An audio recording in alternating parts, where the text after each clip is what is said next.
I was 19, standing outside O'Hare with a dying phone and 12 missed calls that went unanswered. While other families hugged, I calculated how far 6% battery could get me. My mom just texted me to stop creating drama.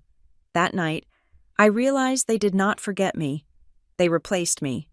But before this was over, she would leave 37 messages begging because I finally did the one thing they never thought I would do. My name is Haley Boyd, and at 19 years old, I was learning the exact temperature at which the human heart freezes over. It turns out, it is not the temperature of liquid nitrogen or the void of deep space. It is the temperature of the wind chill outside Terminal 3 at O'Hare International Airport in the middle of December. When you realize that the people who gave you life have absolutely no interest in sustaining it. The sliding glass doors behind me hissed open and shut, exhaling gusts of stale, heated air that smelled of pretzels and floor wax. But I could not go back inside. The security guard had already given me the look that meant I was loitering. So I stood on the concrete curb, my knuckles white as I gripped the handle of my oversized suitcase. The wind here was violent. It did not just blow, it slapped. It cut through my thin denim jacket and settled into the marrow of my bones. I pulled my phone out of my pocket for the 20th time in 5 minutes. The screen was cracked near the home button, a spiderweb fracture I had been meaning to fix for 3 months. But right now, the only thing that mattered was the battery icon in the top right corner. It was red. It read 6%. 6% battery to bridge the 90-mile gap between Chicago and my driveway in Milwaukee. 6% battery to save myself. I unlocked the screen with trembling fingers. My call log was a humiliating scroll of red. Outgoing arrows. I had called my mother, Diane, 4 times. I had called my father, Mark, 3 times. I had called my older brother, Logan, 3 times. I had even called my younger sister, Kelsey, twice, though I knew she usually kept her phone on Do Not Disturb just to seem important. 12 calls, 12 opportunities for someone to pick up and say, "We are almost there, Haley, hang tight." 12 opportunities for someone to say, "Oh my God, traffic is a nightmare, but we are coming." Instead, I got 4 different voicemail greetings. My mother's voice was crisp and professional, the voice she used for her real estate clients. "You have reached Diane Boyd. Leave a message." My father's was the default robotic voice provided by the carrier because he could never be bothered to set it up. Logan's was a smug recording of him laughing with his fraternity brothers in the background, a remnant of his college glory days that he refused to delete. Kelsey's mailbox was full. I stared at the phone. It was 7:45 in the evening. My flight had landed 40 minutes ago. I had texted the family group chat before I even took off from Denver. I had texted them when we landed. I had texted them when I got my bag.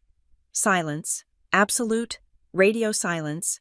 A shuttle bus roared past, spewing gray exhaust into the freezing air. I coughed. Pulling my scarf up over my nose, down the sidewalk, a minivan screeched to a halt. The side door flew open, and a woman in a puffy beige coat jumped out. She shrieked, throwing her arms around a girl who looked about my age. The father got out of the driver's seat, beaming, and hoisted the girl's heavy duffel bag into the trunk like it weighed nothing. They were a flurry of motion and warmth. I watched them hug. I watched the mother smooth the girl's hair back. I watched them pile into the heated car and drive away, leaving nothing but a gap in the traffic where love used to be. I looked down at my phone again. 5%. "You can't stand here, miss." I flinched. An airport employee in a neon yellow safety vest was standing 3 feet away, holding a glowing orange baton. He looked exhausted, his breath pluming in the air between us. "I am waiting for a ride," I said, my voice cracking. I sounded pathetic even to my own ears. "They are just running a little late." "Active loading only," he recited, looking past me at a line of taxis. "If they aren't here, you need to circle back inside or move to the rideshare zone. You are blocking the flow." I looked at the empty space in front of me. I was blocking nothing but the wind, but I nodded, because that is what I was trained to do. Be agreeable, be low maintenance, do not cause a scene. "Okay," I whispered. I'm moving. I dragged my suitcase toward the rideshare pickup area. One of the wheels had a flat spot, so it made a rhythmic thud thud thud against the pavement, a heartbeat of failure. As I walked, my phone buzzed in my hand. My heart leaped into my throat. This was it. They were here. They were just stuck in the cell phone lot. I looked at the screen. It was a text message from Mom. Stop making drama. You always want attention. You're fine. I stopped walking. People swerved around me, cursing under their breath. But I could not move. I read the words again. Stop making drama. I was 19 years old, standing alone in a freezing city, 90 miles from home, with no money for a hotel and a dying phone. I had not asked for a parade. I had asked for a ride. I had asked for the bare minimum of parental obligation, and her response was to accuse me of performing for an audience that did not exist. Something inside me snapped. It was a quiet snap, like a dry twig under a heavy boot. It was the sound of my childhood finally breaking under the weight of their indifference. I looked at the battery. 4%. I did not text back. I did not beg. I did not explain that I was scared or cold. I opened the Uber app. My fingers were so numb I had to tap the screen twice to get it to register. I typed in my home address in the suburbs of Milwaukee. The price surged on the screen. It was $240. I had $300 in my bank account. That money was supposed to be for textbooks next semester. It was supposed to be my food budget for January. I did not hesitate. I pressed confirm. The app began to search for a driver. Connecting 3%. Driver found. Mohammed is 5 minutes away. 2%. I memorized the license plate number. I memorized the make and model of the car. A silver Toyota Camry. 1%. I took a screenshot of the driver's details, purely out of instinct, even though I wouldn't be able to look at it. And then, as the screen dimmed, I made a vow. It was not a dramatic declaration shouted into the wind. It was a cold, hard fact that settled in my chest. From this moment on, I thought, staring at the black mirror of my dead phone, I am an orphan. I will live as if I have no family. The phone died. I stood in the darkness of the pickup zone for 5 minutes, shivering so violently my teeth clattered together. When the silver Camry pulled up, I almost cried, not out of relief, but out of the sheer exhaustion of holding myself together. Mohammed, the driver, popped the trunk. He didn't just sit in the car. He got out. He was an older man with kind eyes and a thick gray mustache. He took my suitcase from my frozen hand. Heavy bag, he said, smiling gently. Going a long way. Milwaukee, I managed to say. He paused, looking at me. He took in my red nose, my watering eyes, the way I was hugging myself to stop the shaking. Long drive for a taxi, he noted softly. No one is coming. I laughed. It was a dry, rasping sound that hurt my throat. No, I said. They are busy. I got into the back seat.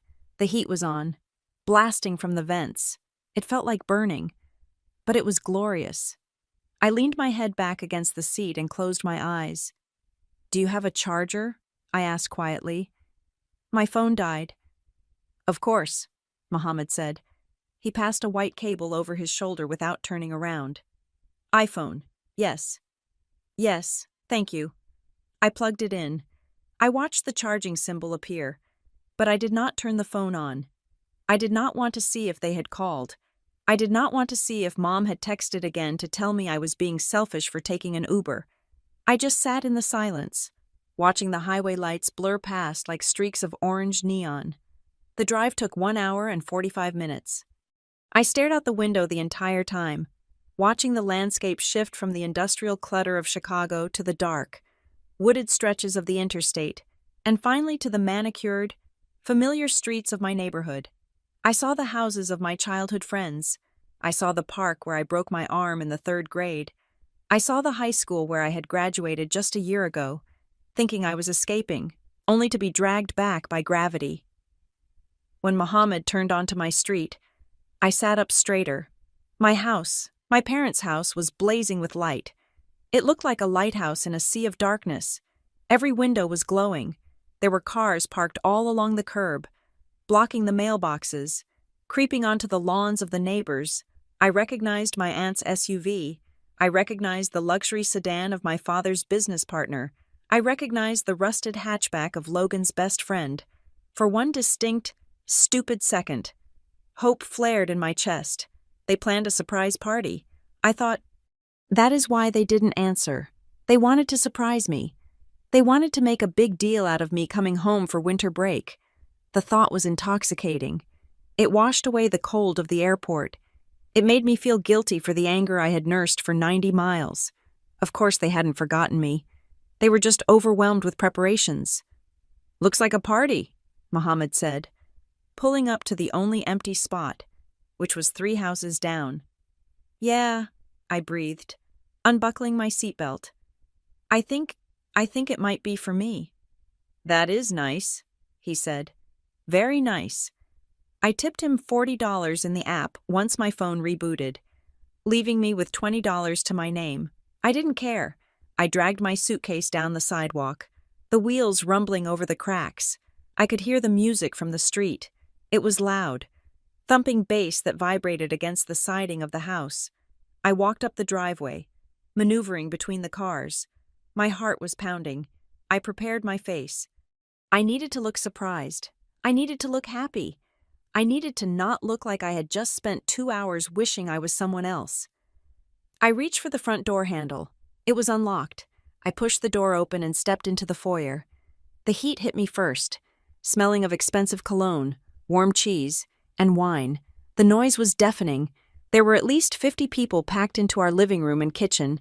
They were holding plastic cups, laughing, shouting over the music, and then I saw the banner. It was strung across the archway leading to the dining room. It was huge, professionally printed on glossy vinyl with gold lettering. "Congrats, Logan, VP of Operations." The air left my lungs. It wasn't a welcome home party. It wasn't a surprise for me. It was a celebration for Logan. My brother, the golden boy, the 24-year-old who had never left home, who had walked straight into a job at Dad's friend's company, and who apparently had just been promoted. I stood there in the entryway, still wearing my coat, my suitcase handle gripped in my hand. I felt invisible. I felt like a ghost haunting the wrong house. People brushed past me. Someone spilled a little bit of beer on my shoe and didn't apologize. No one looked at me. No one screamed. "Haley's here." I scanned the room, desperate to make eye contact with anyone who shared my DNA. I saw my father first. He was by the fireplace, holding a glass of scotch, one arm draped around Logan's shoulders. Logan was wearing a suit, his face flushed with triumph. He looked like a king holding court. Dad was laughing at something Logan said, a look of pure, unadulterated pride on his face, a look I had never, not once in 19 years, been on the receiving end of. Then I saw Kelsey. She was on the sofa, taking a selfie with a plate of appetizers. She looked up, her eyes sliding over me like I was a piece of furniture, and then looked back down at her phone. Finally, I saw my mother. Diane was coming out of the kitchen, holding a tray of stuffed mushrooms. She was wearing her hosting face, a bright, tight smile that didn't reach her eyes.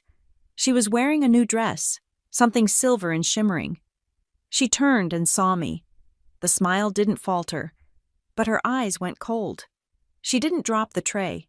She didn't rush over to hug me. She didn't ask why I was late or how I'd gotten home. She walked up to me, stopped 2 feet away, and looked down at my suitcase. "Move that," she said, her voice sharp enough to cut glass. "You are in the way of the guests." I stared at her. The noise of the party seemed to fade into a dull roar, like the sound of blood rushing in my ears. "Mom," I said, "I was at the airport." "I know," she said, adjusting a mushroom on the tray. "I told you to stop making a scene. Logan has worked incredibly hard for this night. Haley, do not ruin it with your moodiness." "I called you 12 times, I said. My voice was steady, terrifyingly steady. "I had 6% battery. It was 10 degrees outside." She rolled her eyes. "And you are here now, aren't you? You figured it out? You are an adult. Haley, act like one." She gestured vaguely toward the stairs with her elbow. Take your things upstairs and change out of those clothes. You look like a vagrant. If you are going to come down, try to smile. This is a big night for this family. She turned her back on me and walked away, disappearing into the crowd of laughing people. I stood there for a long moment. I looked at the banner, "Congrats, Logan." I looked at my father, who still hadn't noticed me. I looked at the suitcase that contained my entire life from Denver. My mother was right. I had figured it out. I gripped the handle of my suitcase tighter. I did not cry. I did not scream. I simply moved my bag out of the way, just like she asked. But as I hauled it up the carpeted stairs, stepping over the coats of strangers that had been carelessly thrown over the banister, I knew one thing for certain. I was not the daughter of this house anymore. I was just a guest who had overstayed her welcome. And guests, unlike family, eventually leave. But before I left, I was going to make sure they knew exactly what they had thrown away. The noise in the living room was a physical weight, pressing against my temples. I stood near the bookshelf that held encyclopedias from 1998 and framed photos of Logan playing Little League baseball. Trying to blend into the drywall, I had changed out of my travel-worn clothes into a sweater and jeans, but I still felt the chill of O'Hare clinging to my skin, a phantom layer of frost that the central heating could not melt. In front of me, the people who were supposed to be my family were performing a play titled The Perfect American Life, and they were all hitting their marks. My father, Mark, stood in the center of the room. He had loosened his tie, the universal signal that he was relaxed and in his element. He held a crystal tumbler of scotch in one hand and raised it high, the amber liquid catching the light of the chandelier. The room quieted down, the chatter subsiding into respectful silence. "Attention, everyone," Dad boomed, his voice rich with a pride that made my stomach turn. "I want to propose a toast." He looked at Logan. My brother was standing by the fireplace, one hand in his pocket, looking casually triumphant. He had that specific Boyd jawline square, confident, and utterly unbothered by the struggles of lesser mortals. "To my son," Dad said, beaming. "To the new Vice President of Operations." You know, when Logan was born, I looked at him and thought, this kid is going to go places. But I didn't think he would get there this fast. Laughter rippled through the room, polite, admiring laughter. Dad took a step closer to Logan and clapped a heavy hand on his shoulder. "Logan, you are the rock of this household. You are the future of this family. We are all just riding in your wake, son." The future of this family. The words hung in the air, heavy and absolute. I stood 10 feet away, holding a half-empty bottle of water, and I felt myself shrinking. If Logan was the future, what was I? Was I the past? Was I a footnote? Or was I just the invisible infrastructure, the support beam hidden behind the drywall that no one thinks about until the house collapses? Everyone raised their glasses. "To Logan," they chorused. I did not raise my water bottle. I watched my mother, Diane, sip her white wine, her eyes glistening with tears of validation. This was her victory too. Her son, her masterpiece, was succeeding. The narrative was complete. I turned away. Suddenly unable to breathe the same air as them, I needed to get to the kitchen to throw away my bottle, just to have a destination. As I navigated through the crowd, I nearly collided with my sister, Kelsey. She was 16, wearing a skirt that cost more than my entire semester's book budget, and she was aggressively typing on her phone. She looked up, her thumbs hovering over the screen. "Oh," she said flatly, "you are back." There was no malice in her voice, which somehow made it worse. There was just boredom. I was as interesting to her as a lamp that had been moved to a different corner of the room. "Hi, Kelsey," I said. "Good to see you too." She didn't catch the sarcasm, or she didn't care. "Do you have a charger block?" Logan took mine for the speaker system. "No," I said. "I left mine in the Uber because I was rushing." "Okay." "Weird," she muttered, and she was already walking away. Her attention sucked back into the glowing rectangle in her hand. She didn't ask about the flight. She didn't ask why I was late. She didn't ask if I was hungry. I was just a dispenser of electronic accessories that had failed to dispense. I bypassed the kitchen and went straight for the stairs. I climbed them slowly, the sounds of the party fading into a muffled thumping below my feet. My bedroom door was closed. I pushed it open and flipped on the light switch. The room smelled dusty. It was the smell of a space that is only entered for cleaning, never for living. My bed was made with military precision, the pillows stiff and uninviting. On my desk, a pile of Logan's old fitness magazines had been stacked, as if my room was slowly being converted into a storage unit for his hobbies. I sat down at my desk and opened my laptop. I told myself I just wanted to check my email, to see if my professors had posted the syllabus for the spring semester. I needed to anchor myself in something real, something that belonged to me. The world of academia, of design projects and deadlines, felt a million miles away from the shrine to Logan downstairs. But it was the only lifeline I had. I logged in. My fingers moved automatically, bypassing the student portal and clicking on the bookmark for my bank. It was a reflex, a nervous tick I had developed over the last 2 years of scraping by. Check the balance. Make sure the rent check cleared. Make sure you have enough for groceries. The page loaded. I blinked. I leaned closer to the screen. Certain that the glare from the overhead light was playing tricks on my eyes, I had 2 accounts. One was my checking account, which held the pathetic sum of $20 after the Uber ride. The other was a savings account titled College Fund. It wasn't a massive trust fund. It was money I had earned. It was 3 summers of lifeguarding. It was 2 years of working the front desk at the campus library. It was graduation money from my grandmother before she passed away. It was supposed to be $4,200. It was my safety net. It was the money I was saving for a deposit on an apartment so I wouldn't have to live in the dorms next year. The balance read $200. I stared at the number. 2 zeros. No comma. My breath hitched in my chest.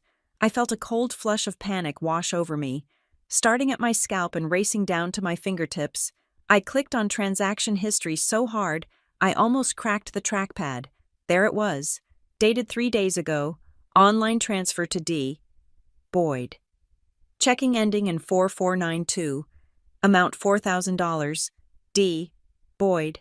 Diane Boyd. My mother. I sat there for a full minute, my brain trying to process the data. It had to be a mistake. Maybe the bank had flagged something. Maybe she had moved it to a higher interest account for me. But I knew. Deep down in the pit of my stomach, I knew exactly what this was. I stood up. The chair scraped loud and harsh against the wood floor. I didn't feel the cold anymore. I didn't feel the exhaustion from the airport.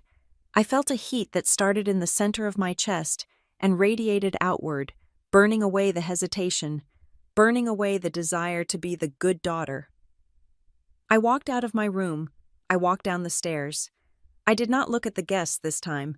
I walked with a singular, terrifying purpose toward the kitchen. The double doors swung open. The kitchen was a chaotic catering zone. Empty wine bottles were lined up on the granite island. My mother was standing by the sink, rinsing a platter. My father was leaning against the counter, eating a shrimp cocktail. They looked up as I entered. I must have looked like a ghost, or a storm. "Mom," I said. My voice was low, but it cut through the ambient noise of the dishwasher. "Haley, grab a towel," she said, not looking at me. Someone spilled red wine on the rug in the foyer. "Where is my money?" I asked. She froze. The water was still running, splashing over her hands. She turned off the faucet slowly and turned around, drying her hands on a dish towel with deliberate, maddening calmness. "Excuse me," she said. "My savings account," I said, stepping closer. $4,000. It was transferred to your account 3 days ago. Where is it?" My father chewed his shrimp slowly, his eyes darting between me and Mom. He didn't look surprised. "Lower your voice," Mom hissed, glancing at the door to the dining room. "We have guests." "I do not care about the guests," I said, and for the first time in my life, I meant it. That was my tuition money. That was my rent money. Why is it in your account? Mom sighed, the kind of long, suffering sigh she used when a cashier took too long to scan her coupons. She leaned back against the counter, crossing her arms. We had to borrow it. Haley, it is not a big deal. Borrow it, I repeated, without asking me for what. Logan's certification trip, she said, as if it were the most obvious thing in the world. He needed to go to that leadership seminar in Zurich before he started the new role. It was a requirement for the promotion.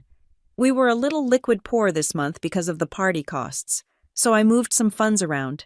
It is an investment. I felt my mouth fall open. You stole my life savings to send Logan to Switzerland. It is not stealing, Dad interjected, his voice stern. He put the shrimp tail down on a napkin. We are a family. We pool resources. Logan's promotion increases the net worth of this entire family. When he does well, we all do well. I don't do well, I snapped, my voice rising. I am eating instant noodles in Denver. I have 6% battery because my phone is 3 years old. How does Logan going to Zurich help me pay for my textbooks? Lower your voice, Mom whispered aggressively, stepping forward and grabbing my arm. Her fingers dug into my sweater. Stop being so dramatic. You always make everything about you. It is a loan. We will put it back. When? I demanded, pulling my arm away. When things settle down, she said vaguely. Maybe after tax season. That is 4 months away, I said. I have tuition due in January. Then get more hours at the library, Dad said. He picked up his scotch glass again. Look, Haley, let's be realistic here. Your path. Whatever it is you are doing with the art and the computer things, it is unstable. It is a hobby. Logan's career is real. It is solid. It brings prestige to the name. We had to prioritize the asset that yields the highest return. That is just basic economics. The room seemed to tilt. There it was, the naked, ugly truth. They hadn't just forgotten me at the airport. They hadn't just overlooked me. They had done the math. To Mark and Diane Boyd, I was not a daughter. I was a low-yield savings account. I was a rainy day fund they could raid whenever their real investment Logan needed a fresh coat of paint. My labor, my savings, my struggle. It was all just raw material to be harvested to build Logan's pedestal higher. They stared at me, waiting for me to fold, waiting for me to apologize for being selfish, waiting for me to accept the logic that my existence was secondary to my brother's success. I looked at my mother's face, smooth with Botox and self-righteousness. I looked at my father, confident in his theft. I realized then that screaming would do nothing. Crying would do nothing. If I cried, they would just call me emotional. If I screamed, they would call me unstable. They would rewrite the story so that I was the villain who tried to ruin Logan's big night over a few dollars. I took a deep breath. The air in the kitchen tasted like betrayal and expensive Chardonnay. Okay, I said softly. Mom relaxed instantly. Her shoulders dropped. She smiled, a triumphant little twitch of her lips. Good. I knew you would understand. Now, go help Kelsey with the music. Okay, I said again. I turned around and walked out of the kitchen. I walked past the party, past the banner, past the people who thought this was a happy home. I walked up the stairs, my steps quiet and measured. I went into my room and closed the door. I locked it. I sat down on the edge of the bed and pulled out my dead phone, which was now charged to 18%. I opened the Notes app. I created a new folder.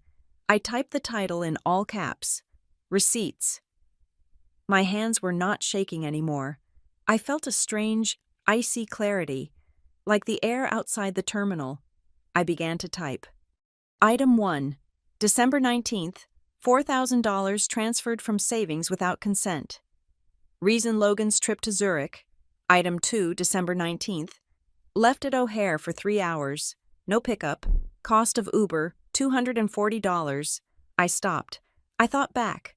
I peeled back the layers of the last few years, looking at every memory through this new, harsh lens.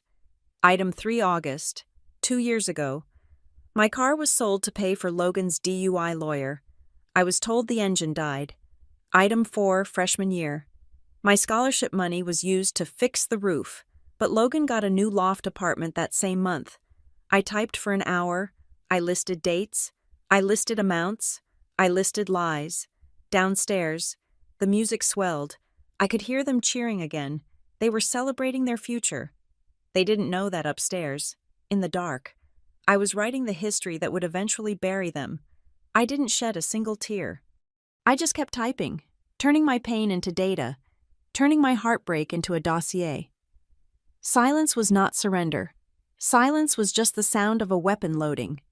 The flight back to Denver in January felt less like a return to school and more like an evacuation. I sat in the middle seat of the last row, my knees pressed against the plastic tray table, listening to the hum of the engines and trying to ignore the gnawing hunger in my stomach. I had left Milwaukee with nothing but my suitcase and the clothes on my back. There was no envelope of cash tucked into my pocket from my father. There were no leftovers packed by my mother. There was just the echoing silence of a house that had consumed my savings and then asked me to clean up the mess. Life in Denver became a study in survival mathematics. My tuition had been paid before the theft, thankfully, but my living expenses were a different equation entirely. The $4,000 my mother had borrowed was supposed to cover my rent share, my groceries, and the materials for my senior design thesis. Without it, I was free-falling. I moved out of the apartment I shared with 2 friends because I could not make the February rent. I found a room in a basement unit 3 miles from campus, a space so small that if I stretched my arms out, I could touch both walls. It smelled of damp earth and laundry detergent from the washer and dryer that sat just outside my door. The rent was $600 a month. I could manage that if I picked up 3 extra shifts a week at the campus IT help desk and stopped eating anything that wasn't sold in a bulk package. February was a blur of gray slush and exhaustion. I became the person who stood in the grocery aisle for 10 minutes, staring at a carton of eggs, calculating the price per egg to see if it was a viable source of protein for the week. I learned that if you went to the bakery section right before closing, they would sometimes give you the day-old bagels for free. I learned that sleep was a substitute for dinner. While I was counting quarters to use the coin-operated laundry machine, my phone would buzz with the only form of affection my family knew how to give demands. They never called to ask how classes were going. They never called to ask if I was warm enough. The notifications were sporadic, appearing on my screen like little landmines. Mom, what is the Netflix password again? The TV logged us out. Logan, hey, do you have the login for that Adobe account I need to edit a PDF for work? Dad, forward me that email about the insurance policy. I can't find it. I answered them. That was the pathetic part. I was so conditioned to be the family support system that I would be sitting in a cold basement, wrapped in 2 blankets to save on heating, typing out passwords for people who were sitting in a climate-controlled living room watching movies I was paying for. It was in March, during a particularly brutal week of midterms, that I finally looked at my credit card statement closely. I had been avoiding it, afraid to see the mounting interest from the few times I had to buy groceries on credit. But I needed to check a charge for a textbook. I scrolled down the list of transactions on my banking app. King Soopers $12.40, RTD, Transport $6, Chegg Services $14. Then I saw it, a recurring charge for $29.99. I frowned. I didn't have any subscriptions that cost $30. I tapped on the transaction details. Holloway Cloud Storage, 2 TB. Family plan. I scrolled back to February. It was there. January. It was there. December. It was there. My heart began to hammer a slow, heavy rhythm against my ribs. I went to the search bar and typed in the merchant name. The charges went back 18 months. 18 months of paying $30 a month for a cloud storage plan I didn't use. I logged into the provider's website using my email. The dashboard loaded. Storage used 1.8 TB of 2 TB. User Logan Boyd. It was Logan's backup. His entire digital life, his photos, his pirated movies, his work files, his video game saves was sitting on a server that I was paying for. I kept scrolling through my statement. I found a subscription for a premium music streaming service, $14 a month. The account name Boyd Family. I found a monthly charge for a business toolkit app that offered resume templates and LinkedIn analytics, $19 a month. I did the math on a piece of scrap paper. Between the storage, the music, and the business tools, I was paying roughly $65 a month for digital luxuries I didn't use. Over the last year and a half, I had subsidized over $1,000 of their entertainment and convenience. $1,000. That was 2 months of rent in my basement. That was actual food instead of instant noodles. I stared at the numbers until they blurred. I wanted to cancel them right then. My finger hovered over the cancel subscription button, but then I stopped. A cold, dark thought entered my mind. If I canceled them now, it would just be an annoyance. They would call. They would yell. They would put it on another card. It would be a glitch in their matrix. No, I needed to wait. I needed to choose the moment when the silence would hurt the most. April arrived, bringing with it the thaw and the senior design showcase. This was the culmination of my entire degree. For 4 years, I had worked toward this night. My project, a user interface system for accessible banking, had been selected as a finalist for the department award. It was a black-tie event. There would be industry recruiters, professors, and families. Every student in my cohort was buzzing about who was coming. "My parents are flying in from Ohio," one girl said. "My dad is bringing my grandmother," said another. I created a digital invitation. It was beautiful, designed with the same care I put into my work. It had the date, the time, and a link to the live stream for those who couldn't make it. I sent it to the family group chat. "Haley, hey everyone. The senior showcase is next Saturday. My project is a finalist for the top prize. I would love it if you could make it. But if not, here's the stream link." I watched the chat bubble. Logan read it. Dad read it. Mom read it. 5 minutes passed. Then, a notification. Mom reacted to the message with a thumbs up emoji. That was it. No text. No congratulations. No, we will check our calendar. Just a yellow hand. A generic acknowledgement that I had spoken, equivalent to how one might acknowledge a spam email. 2 days later, Kelsey sent a message in the same chat. "Prom dress shopping this weekend. Need opinions immediately." The chat exploded. Mom sent 3 heart emojis. Dad asked how much money she needed. Logan made a joke about her date. My invitation was buried under a landslide of tool and teenage vanity. I didn't bring it up again. I focused on my presentation. I focused on the code.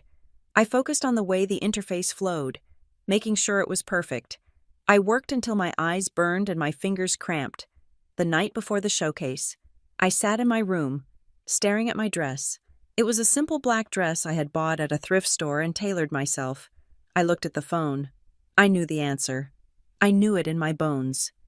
But the inner child in me, the stupid, hopeful little girl who used to wait by the window, needed to hear them say it. I dialed my mother. She answered on the second ring, sounding distracted. "Hello, Haley." "Make it quick. I'm making dinner." "Hi, Mom," I said. "I was just calling to see, well, the showcase is tomorrow. I didn't know if you guys were planning to drive out or maybe fly in last minute. I have reserved seats under my name."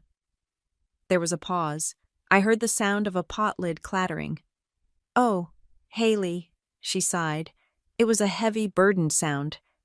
"Honey, you know that is a long trip, and honestly, it is just such bad timing." "It is my graduation showcase," I said. "It happens once." I know, but Logan has that networking golf thing on Sunday morning. He needs the car to get his clubs out to the course, and your father is using the SUV for the hardware store run. We just can't spare the vehicles right now." I gripped the phone tighter. "The car," I repeated. "You aren't coming because Logan needs the car for golf. It is a networking event.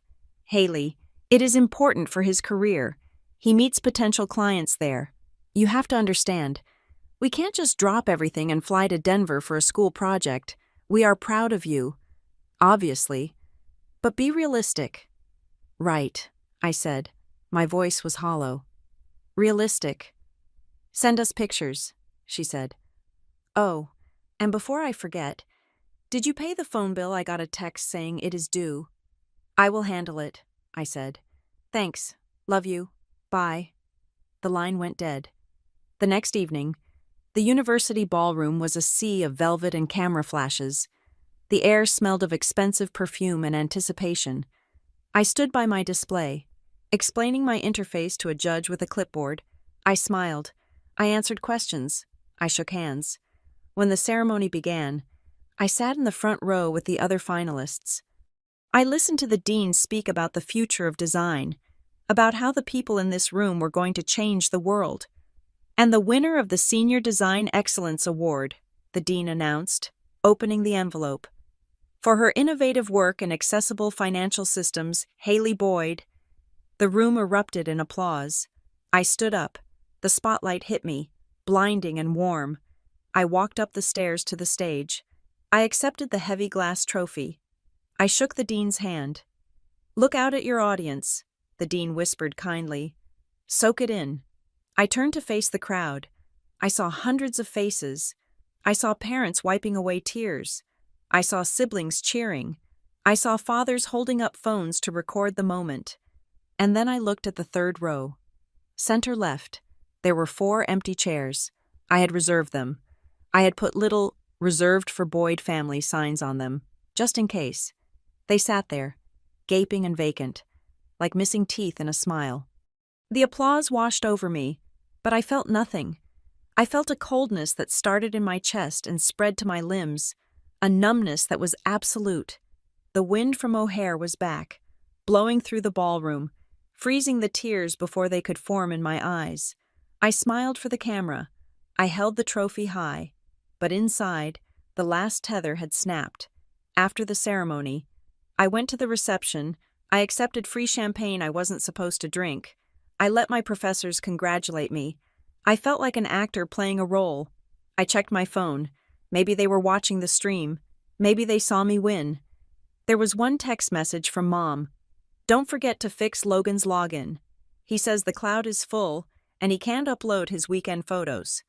I stared at the screen. I had just won the highest honor in my program.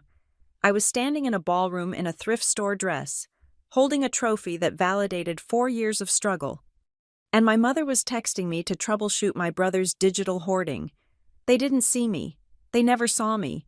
To them, I was not a person. I was a password manager. I was a tech support line. I was a credit card number that never complained. I walked out of the ballroom. I didn't go to the after party. I took the bus back to my basement apartment. I sat down at my wobbly desk, still wearing my dress. I placed the glass trophy next to my laptop. It caught the light of the desk lamp, sharp and jagged. I opened my laptop. I pulled up the receipts note on my phone. I scrolled to the bottom. Then, I opened a new tab. I went to the cloud storage provider first. Account settings, manage subscription, cancel immediately. A warning popped up. Warning: canceling will reduce storage to 5 GB. Data exceeding this limit will be deleted in 24 hours. I clicked confirm. I went to the music streaming service. Account Boyd family, edit plan. Remove member Mom. Remove member Dad. Remove member Kelsey. Remove member Logan. Change plan to individual student. I clicked save. I went to the business tools site. Cancel subscription. Reason for leaving. I am not the user. I logged into the phone carrier website.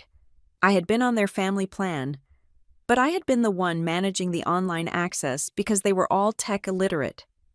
I looked at the bill. It was auto-paid from my father's card, but my number was listed as an add-on. I initiated a transfer of service for my number to a cheap, prepaid carrier. Then, I went to the streaming services, Netflix, Hulu, HBO, change password, sign out of all devices. I typed in a new password, a complex string of random characters that had no birthday, no pet name, no anniversary, a password that was mine alone. I sat back in my chair. My screen was glowing in the dark room. One by one, the confirmation emails started to roll in. We are sorry to see you go. Your subscription has been canceled? Password changed successfully. I felt a strange sensation in my chest. It wasn't happiness. It wasn't relief. It was lighter than that. It was the feeling of dropping a heavy backpack after hiking for miles. They didn't remember me. They remembered my utility. They remembered that I made their lives frictionless. They remembered that I was the one who kept the digital lights on. Well, the power was out now. I closed my laptop. The fan whirred to a stop. The room was silent. I looked at the trophy again. It was the only thing in the room that reflected any light. "Congratulations, Haley," I whispered to the empty room. I went to sleep. It was the best sleep I had had in years. It started with a shaky hand and a ring light I had bought at a garage sale for $5. It was 3 days after the showcase. 3 days since I had severed the digital umbilical cords connecting me to the Boyd family mainframe. The silence from Milwaukee was not peaceful. It was heavy, like the pressure drop before a tornado. I knew they were noticing. I knew the password incorrect screens were popping up on their televisions and phones. I knew the confusion was turning into irritation, which would soon calcify into rage. I was sitting on the floor of my basement room, leaning against the cold drywall. My laptop was open, displaying a new freelance job board I had signed up for. But my mind was stuck on the image of those 4 empty chairs in the ballroom. I opened the TikTok app. I had an account, but it was a ghost town, just a few videos of design renderings and coffee art. I pressed the plus sign. I flipped the camera to face me. I did not put on a filter. I did not fix my hair, which was pulled back in a messy bun. I looked tired. I looked exactly like what I was, a 19-year-old girl who was realizing she was entirely alone in the world. I pressed record. "Hi," I said to the camera. My voice trembled, so I cleared my throat and started again. "My name is Haley. Last December, my family forgot I was at the airport. I called them 12 times. No one answered because they were throwing a party for my brother. When I finally got home, my mom told me I was being dramatic. I took a breath. Yesterday, I won a National Design Award. They didn't come because my brother needed the car for golf. But 10 minutes after the ceremony, my mom texted me, not to say congratulations, but to ask me to fix my brother's Netflix password. I looked directly into the lens. I have paid their phone bills. I have managed their cloud storage. I have been their tech support, their emotional punching bag, and their retirement plan. But today, I cut them off. I am 19. I have $200 to my name. And I am terrified. But I think I am finally free. I stopped recording. I added a simple caption. My family left me at O'Hare, but still expected me to pay their bills. I added the hashtags toxic family, glass child, and boundaries. I hovered over the post button. My heart was hammering against my ribs like a trapped bird. If I posted this, there was no going back. This wasn't a private rebellion like changing a password. This was a declaration of war. I closed my eyes and tapped the screen. I threw the phone onto my mattress and went for a walk. I walked for 2 hours, circling the campus, breathing in the cold mountain air, trying to outpace my own anxiety. When I came back, I forced myself to shower, to eat a piece of toast, to do anything but look at the phone. I fell asleep around 2 in the morning. When I woke up, my phone was hot. It wasn't just warm. It was physically radiating heat from the nightstand. I touched the screen, and it didn't wake up immediately because the processor was overloaded. When it finally flickered to life, the notifications weren't a list. They were a solid block of text that was moving so fast I couldn't read it. 99 plus. Likes, 99 plus comments, 99 plus. New followers. I opened the app. The video had 3.2 million views. I sat up in bed, gasping for air. 3 million people. That was the population of a small country. I opened the comments. I expected hate. I expected people to tell me I was ungrateful, just like my mother did. I expected the internet to side with the parents. Instead, I saw a tidal wave of validation. User Sound782. This is me. I am 40 and I am just realizing I was the Haley of my family. Sarah J.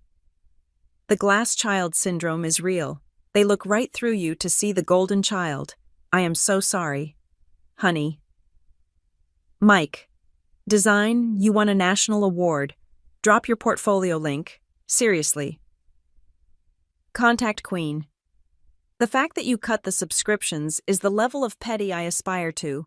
Please tell us exactly how you did it. I scrolled and scrolled. Thousands of strangers were offering me the hugs my mother had withheld. Thousands of people were angry for me. It was disorienting. I had spent my life believing I was the problem, the squeaky wheel, the drama queen. And here were 3 million people telling me that the machine was broken, not the wheel. I didn't stop. I felt a surge of adrenaline, a strange, intoxicating mix of vindication and opportunity. I set up my phone again. This time, I didn't shake. I started a series. I called it Receipts Anonymous. I didn't use real names. I didn't say Diane or Logan. I just told the stories. I told the story about the savings account theft. I told the story about the time Logan crashed his car and Dad blamed the icy road. But when I got a flat tire, I was irresponsible. I read the text messages verbatim, putting them on the screen with the names blacked out. Text from Mother. We need to transfer the title of your car to your brother for insurance reasons. You can still drive it when he isn't using it. I posted it. Within an hour. A creator named Dr. Aris, a clinical psychologist with 5 million followers, stitched my video. I watched it. My breath held tight. Dr. Aris sat in a comfortable armchair, looking kind and serious. What you are watching here, he said, pointing to my video, is a textbook example of family scapegoating dynamics. The daughter is the identified patient, the one who carries the emotional burden so the others can remain comfortable. Notice how the financial abuse is justified as family investment. This is not normal. This is exploitation. Haley, if you are watching this, you are not crazy. You are escaping. His video went viral. My follower count jumped from 50,000 to 200,000 in an afternoon. But it wasn't just internet points, it was the bio link. I had put my portfolio website in my bio, mostly out of habit. By that evening, my email inbox, usually a graveyard of spam and university alerts, dinged. Then it dinged again and again. Subject: freelance web design inquiry. Subject: branding for a startup. Love your style. Subject: can you design a logo? Saw your TikTok. I clicked on the first one. It was from a small coffee roaster in Seattle. Hi, Haley. Saw your portfolio via TikTok. We love the accessible interface work you did.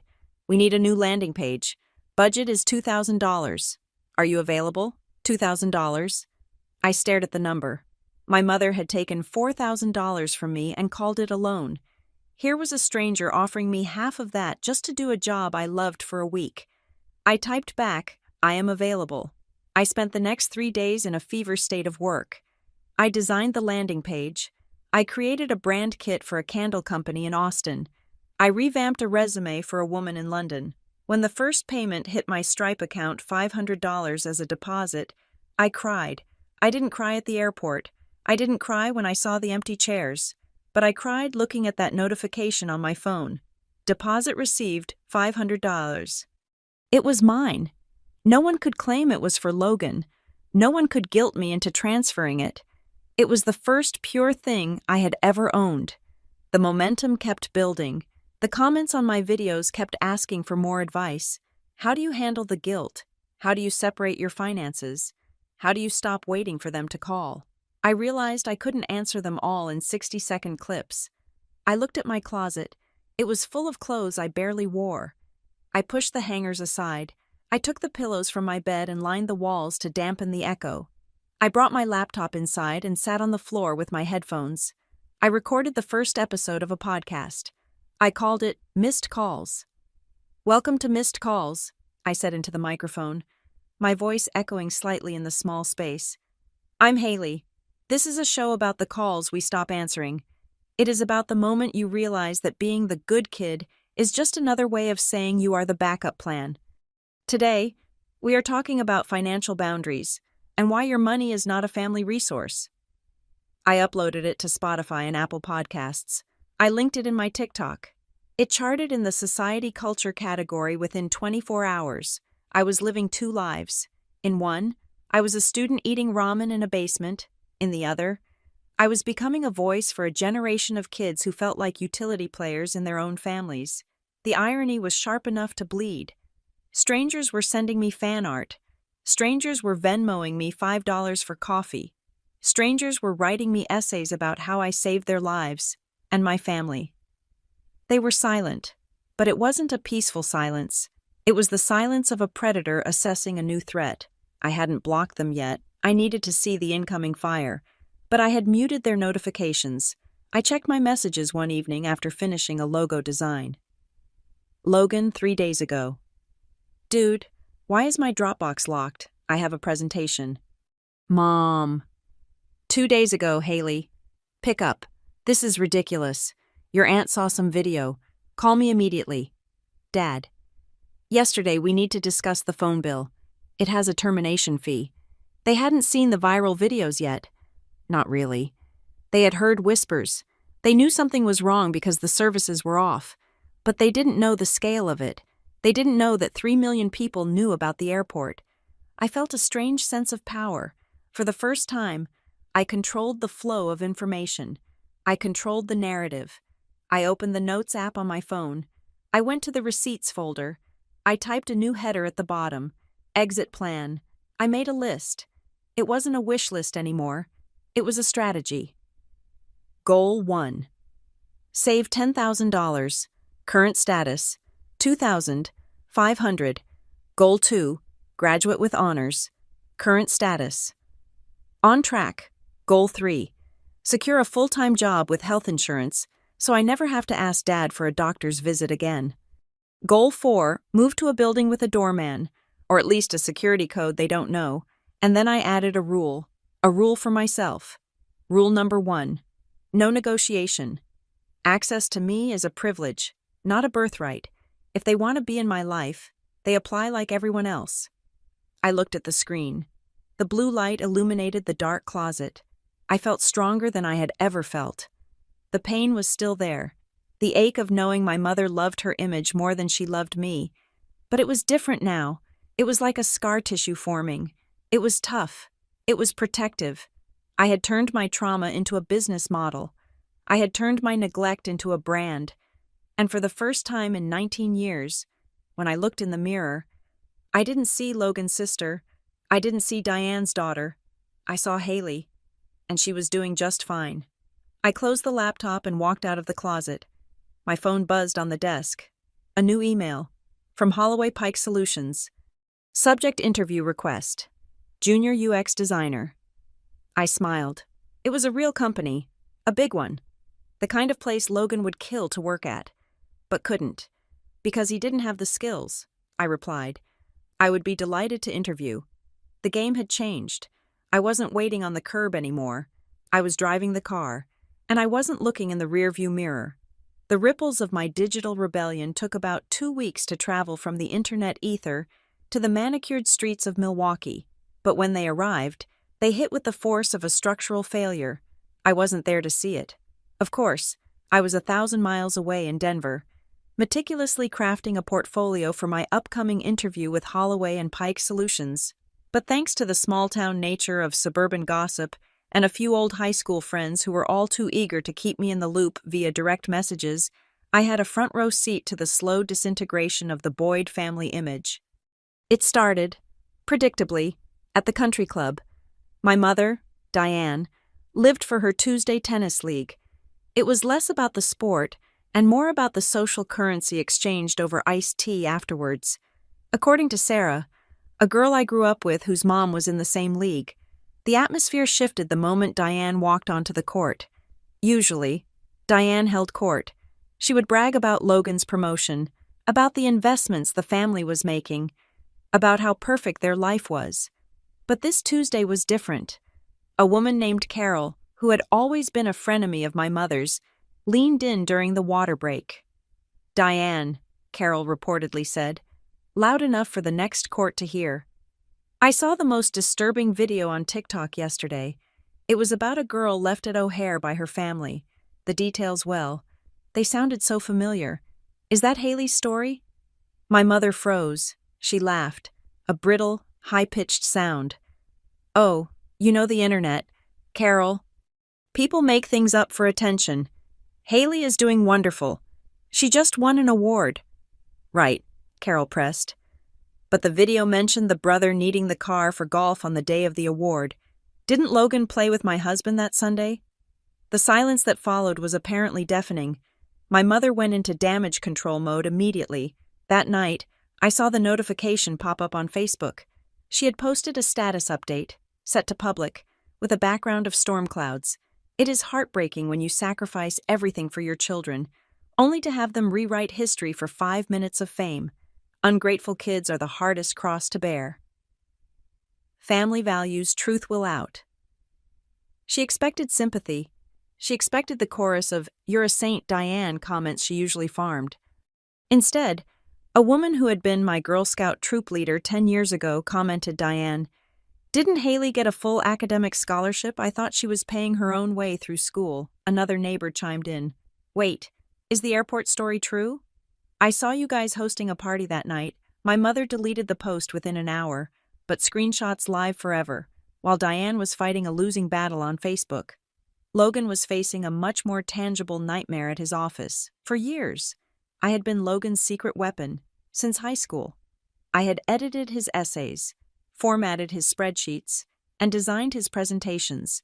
When he got the job at the logistics firm, he would email me raw data at midnight, and I would send back polished, professional slide decks by 6 in the morning. He never paid me. He barely thanked me. He just assumed that my talent was his asset. But I had cut him off 2 days ago. Logan had a quarterly review presentation. I knew this because he had emailed me 5 times the night before. The subject lines escalating from "Hey, quick favor" to "Haley, pick up or I am screwed." I hadn't picked up. According to a text I got from an old friend who interned at his company, the presentation was a disaster. Logan had tried to do the slides himself. He used mismatched fonts. The graphs were blurry screenshots. The formatting was all over the place, but the humiliation didn't stop at bad design. During the meeting, Logan had apparently tried to use a specific phrase I often used in my receipts videos, something about efficiency metrics in a toxic system. He thought he was sounding smart. A junior analyst in the back of the room, someone young, someone who clearly spent time on TikTok, snickered. "Hey, Logan," the guy had called out during the Q&A. "Did you get that line from the airport girl video, the one about the family who exploits their daughter?" The room went quiet. The vice president of HR, a stern woman who didn't tolerate nonsense, looked up from her notes. "What is he talking about? Logan?" she asked. "Nothing," Logan stammered. "Just a meme. Actually," the analyst continued, "merciless. The slide design from his last quarter looks identical to the portfolio linked in that girl's bio. It is weird, right? It is almost like the quality dropped off a cliff the moment she posted that she was cutting her family off." The HR representative didn't laugh. She just made a note on her pad. Later that afternoon, Logan was called into a meeting to discuss intellectual property and authentic work output. He didn't lose his job, not yet, but the golden halo was tarnished. He was no longer the prodigy. He was the guy who might have been outsourcing his competence to his little sister. Then came Kelsey. My little sister was the least malicious of them, but she was also the most dependent. She had grown up watching me fix everything, so she never learned how to hold a hammer. It was Wednesday night. I was working on a wireframe for a freelance client, listening to a lo-fi playlist, when my phone buzzed. Kelsey. "Hey, I am freaking out." I stared at the screen. I didn't reply. Kelsey. "The deadline for the art school portfolio is tomorrow at midnight. I have the drawings, but I don't know how to scan them properly or put them into the PDF format they want. The file size keeps being too big. Kelsey, please. Hales. Mom is screaming at Dad about money and Logan is in a mood.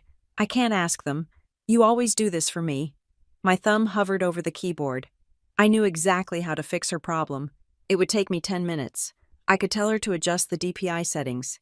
I could tell her to use a compression tool. I could remotely log in and do it for her. I remembered being 16. I remembered the panic of deadlines. A part of me, the part that had been trained to be the family martyr, screamed at me to help her. It's just Kelsey. She didn't steal the money, but she had eaten the food bought with my money. She had watched them ignore my calls. She had walked past me at the party and asked for a charger. She was a beneficiary of the system that was crushing me. If I did this for her, I was teaching her that she didn't need to learn. I was teaching her that Haley would always be the safety net. I put the phone face down on the desk. I turned the volume up on my music. I went back to my wireframe. I did not reply. The next morning, I saw a tweet from Kelsey. So much for sisters supporting sisters. Thanks for nothing. She didn't submit the portfolio on time. She missed the deadline for her top choice school. It was harsh. It was brutal. But for the first time in her life, Kelsey had to sit with the consequences of her own inaction. By Friday, the domestic ecosystem of the Boyd household was in full collapse. It wasn't just the big things. It was the death by 1,000 cuts. Without me managing the autopay, the internet had been throttled because the card on file had expired and no one noticed the emails. The streaming services were gone, leaving them with static silence in the evenings. The business tools subscription I canceled meant Dad lost access to his premium LinkedIn features right when he was trying to recruit a new partner. They were realizing that the invisible hand that kept their lives running smoothly was actually my hand, and I had taken it back. My phone rang at 7 in the evening. It was my mother. I looked at it. I had been ignoring them for weeks. But I felt a sudden, cold curiosity. I wanted to hear it. I wanted to hear the tone of voice of a woman who was realizing she was no longer in charge. I picked up. Hello? Haley? Her voice was shrill, tight with stress. Finally. Do you have any idea what is going on here? I am fine. Thanks for asking, I said calmly.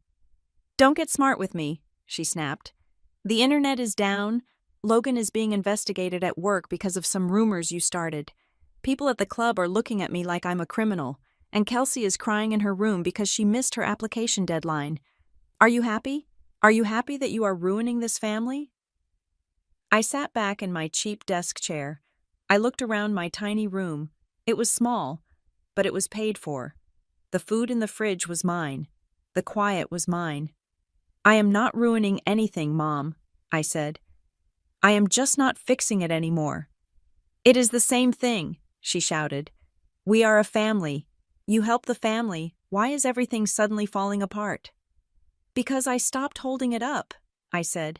The words came out simple and absolute. I was the foundation you built everything on, Mom, but you treated me like the basement. Now the floor is caving in. That is not my fault. That is gravity.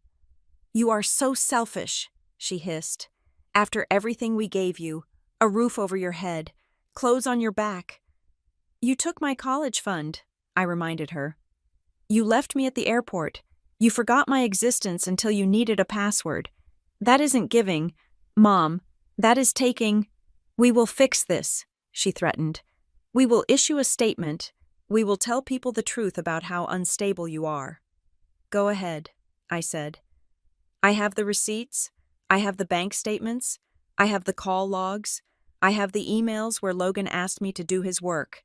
If you want to make this a public fight, I promise you, I have more ammunition.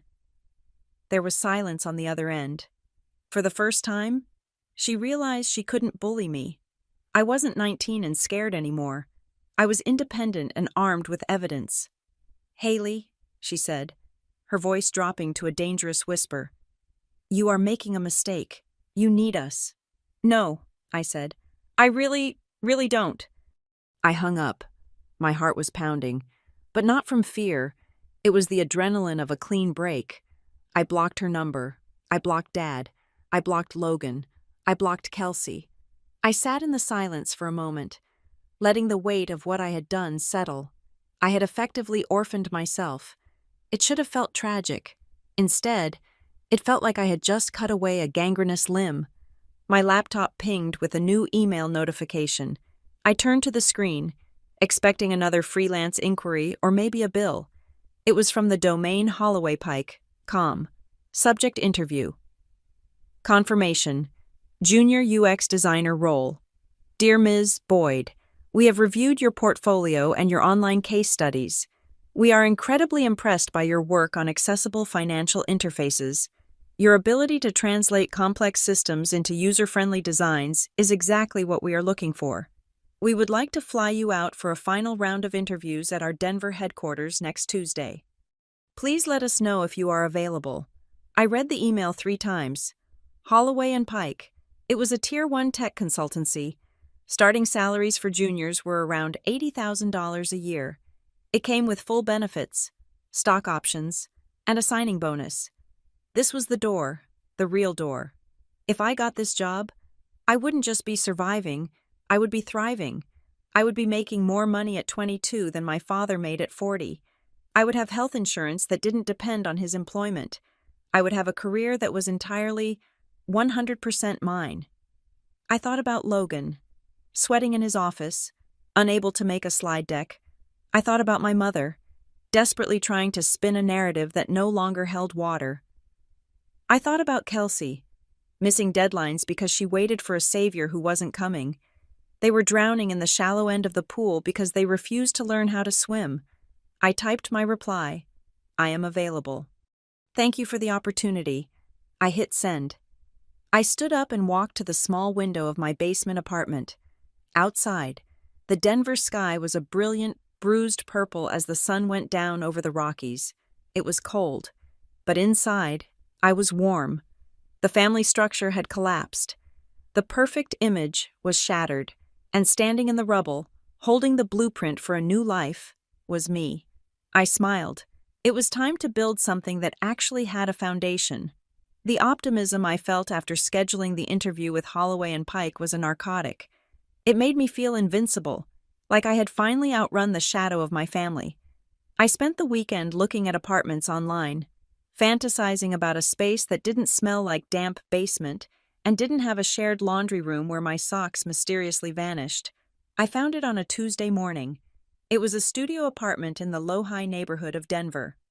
It was small, only 450 square feet, but it had an exposed brick wall, a window that actually let in sunlight, and a kitchen island that wasn't made of plywood. The rent was $1,400 a month. It was a stretch, but with my freelance income picking up and the prospect of the new job, I knew I could make it work. I filled out the application immediately. I paid the $50 application fee. I uploaded my bank statements, which finally showed a positive balance thanks to the design deposits. I hit submit with a flourish, feeling like I was signing the treaty that ended the war. The rejection email came 4 hours later. I was sitting in a coffee shop, working on a logo, when the notification slid across my screen. Subject application status, Unit 4B, declined. I frowned. I wiped my hands on a napkin and opened the email. Assuming there was a mistake, maybe I had typed my social security number wrong. Maybe the upload had failed. Dear Ms. Boyd, thank you for your interest in the Lohi Lofts.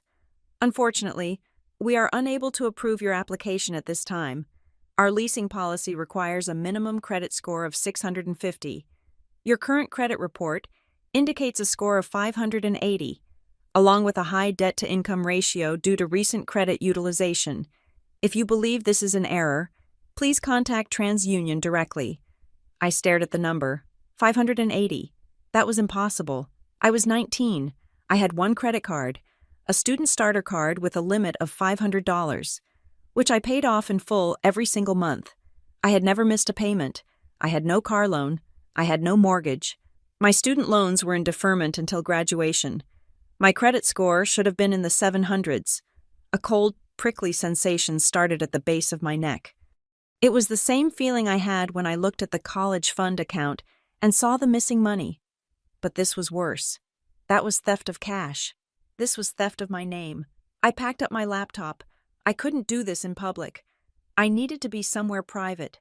I practically ran back to my basement apartment, ignoring the burning in my lungs. I threw my bag on the floor and opened my laptop. My hands were shaking so badly I had to type my password twice. I went to Annual Credit Report, COM. I requested my file from Experian. I answered the security questions. What is the make of your vehicle? None. Which of these addresses have you lived at 142 Maple Drive? Milwaukee. The report generated. A spinning wheel on the screen mocked me for 10 agonizing seconds. Then, the PDF opened. I scrolled past my student loans. I scrolled past my little $500 student card, and there they were. 2 red flags waving in the digital wind. Account name, Chase Sapphire Preferred. Status open. Balance, $8,432. Date opened, December 22nd. Account name, Affirm Financing. Status open. Balance, $2,100. Merchant Herman Miller Furniture. I stopped breathing. December 22nd. 3 days after the airport. 3 days after I walked into that house and saw the banner for Logan. I clicked on the details for the credit card. I needed to see the address. I needed to see where the statements were going. Billing address, 142 Maple Drive, Milwaukee, Wisconsin, my parents' house. I felt a wave of nausea so strong I had to lean over the side of my bed, gasping for air. It wasn't a mistake. It wasn't a stranger. Identity theft usually comes from Russia or a dark web hacker. Mine came from the master bedroom of the house I grew up in. I sat up. I forced myself to drink a sip of water. I couldn't panic. Panic was what they expected. Panic was what made me dramatic. I needed to be forensic. I looked at the Affirm loan. $2,000 for furniture. I remembered seeing a new ergonomic gaming chair in Logan's room when I went to get my suitcase. I remembered him bragging about his new office setup for the VP role. He was sitting on my credit score. I picked up my phone. I didn't call my mother. Not yet. I called the bank first. I spent 40 minutes on hold, listening to smooth jazz that sounded like a funeral dirge. Finally, a woman named Patricia answered. Fraud Department, this is Patricia. How can I help you? Hi, I said. My voice was eerily calm. I am looking at my credit report. There is a card here with a balance of $8,000. I did not open it. Okay, honey, Patricia said, her voice softening. Let's take a look. Can you verify your full social? I gave her the numbers. And your mother's maiden name? Miller. Okay, I see the account here. It was opened online on December 22nd. The verification was done via email. What email was used? I asked. There was a pause. For security, I can only give you the first few letters. Does it start with Haley College Prep? I asked. Yes, Patricia said. That is the one. I closed my eyes. Haley College Prep Gmail.com. It was an email address my mother had created for me when I was a junior in high school. She said it was to help me manage my applications and scholarship offers. She had the password. She had set it up on her iPad. I hadn't used that email in 2 years. Patricia, I said, I need to dispute this. That is not my email anymore. I did not authorize this. I understand, she said. We can freeze the card immediately.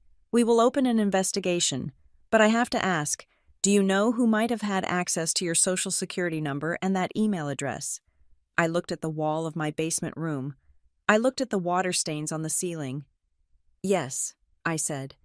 I know exactly who it was. If it is a family member, Patricia said, her voice taking on a warning tone, you should know that for us to discharge the debt as fraud, you will likely need to file a police report. Otherwise, the bank considers it a civil matter between authorized parties. A police report, that was the line. That was the nuclear option. If I filed a police report, it wasn't just a family squabble anymore. It was a felony. It was prison time. It was a criminal record. I understand, I said. Freeze the card. Send me the affidavit. I hung up. I sat there for 10 minutes. I thought about the time my mother made me soup when I had the flu in 3rd grade. I thought about the time my father taught me to ride a bike. I tried to find the love. I tried to find the reason to protect them. But then I thought about the airport. I thought about the wind. I thought about the stop making drama text. I thought about the rejection email from the apartment complex. They hadn't just neglected me. They had actively intentionally sabotaged my future to fund their present.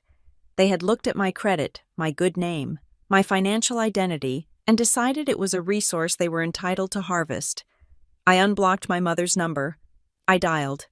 She picked up on the first ring, which meant she was holding the phone. Haley. She sounded breathless. Oh, thank God. I have been trying to call you. I saw that you blocked us. You can't just— Mom, I interrupted. What? Did you use my name? The question hung in the air, heavy and absolute. I didn't yell it. I asked it with the flat curiosity of a judge asking a defendant for a plea. I don't know what you are talking about, she said, but the speed of her answer gave her away. It was a reflex, not a truth. I am looking at my credit report. Mom, I said, there is a Chase Sapphire card with $8,000 on it. There is a Herman Miller loan for Logan's chair. The verification email was the old college prep account you control. Silence. I could hear her breathing on the other end. I could hear the faint sound of the television in the background. Mom, I said again, did you open these accounts? We were going to fix it, she blurted out. My stomach dropped. There it was, the confession. Fix it, I repeated. You committed identity theft to fix what? Logan needed a bridge, she said, her voice rising in that frantic, victimized pitch she used when she was cornered.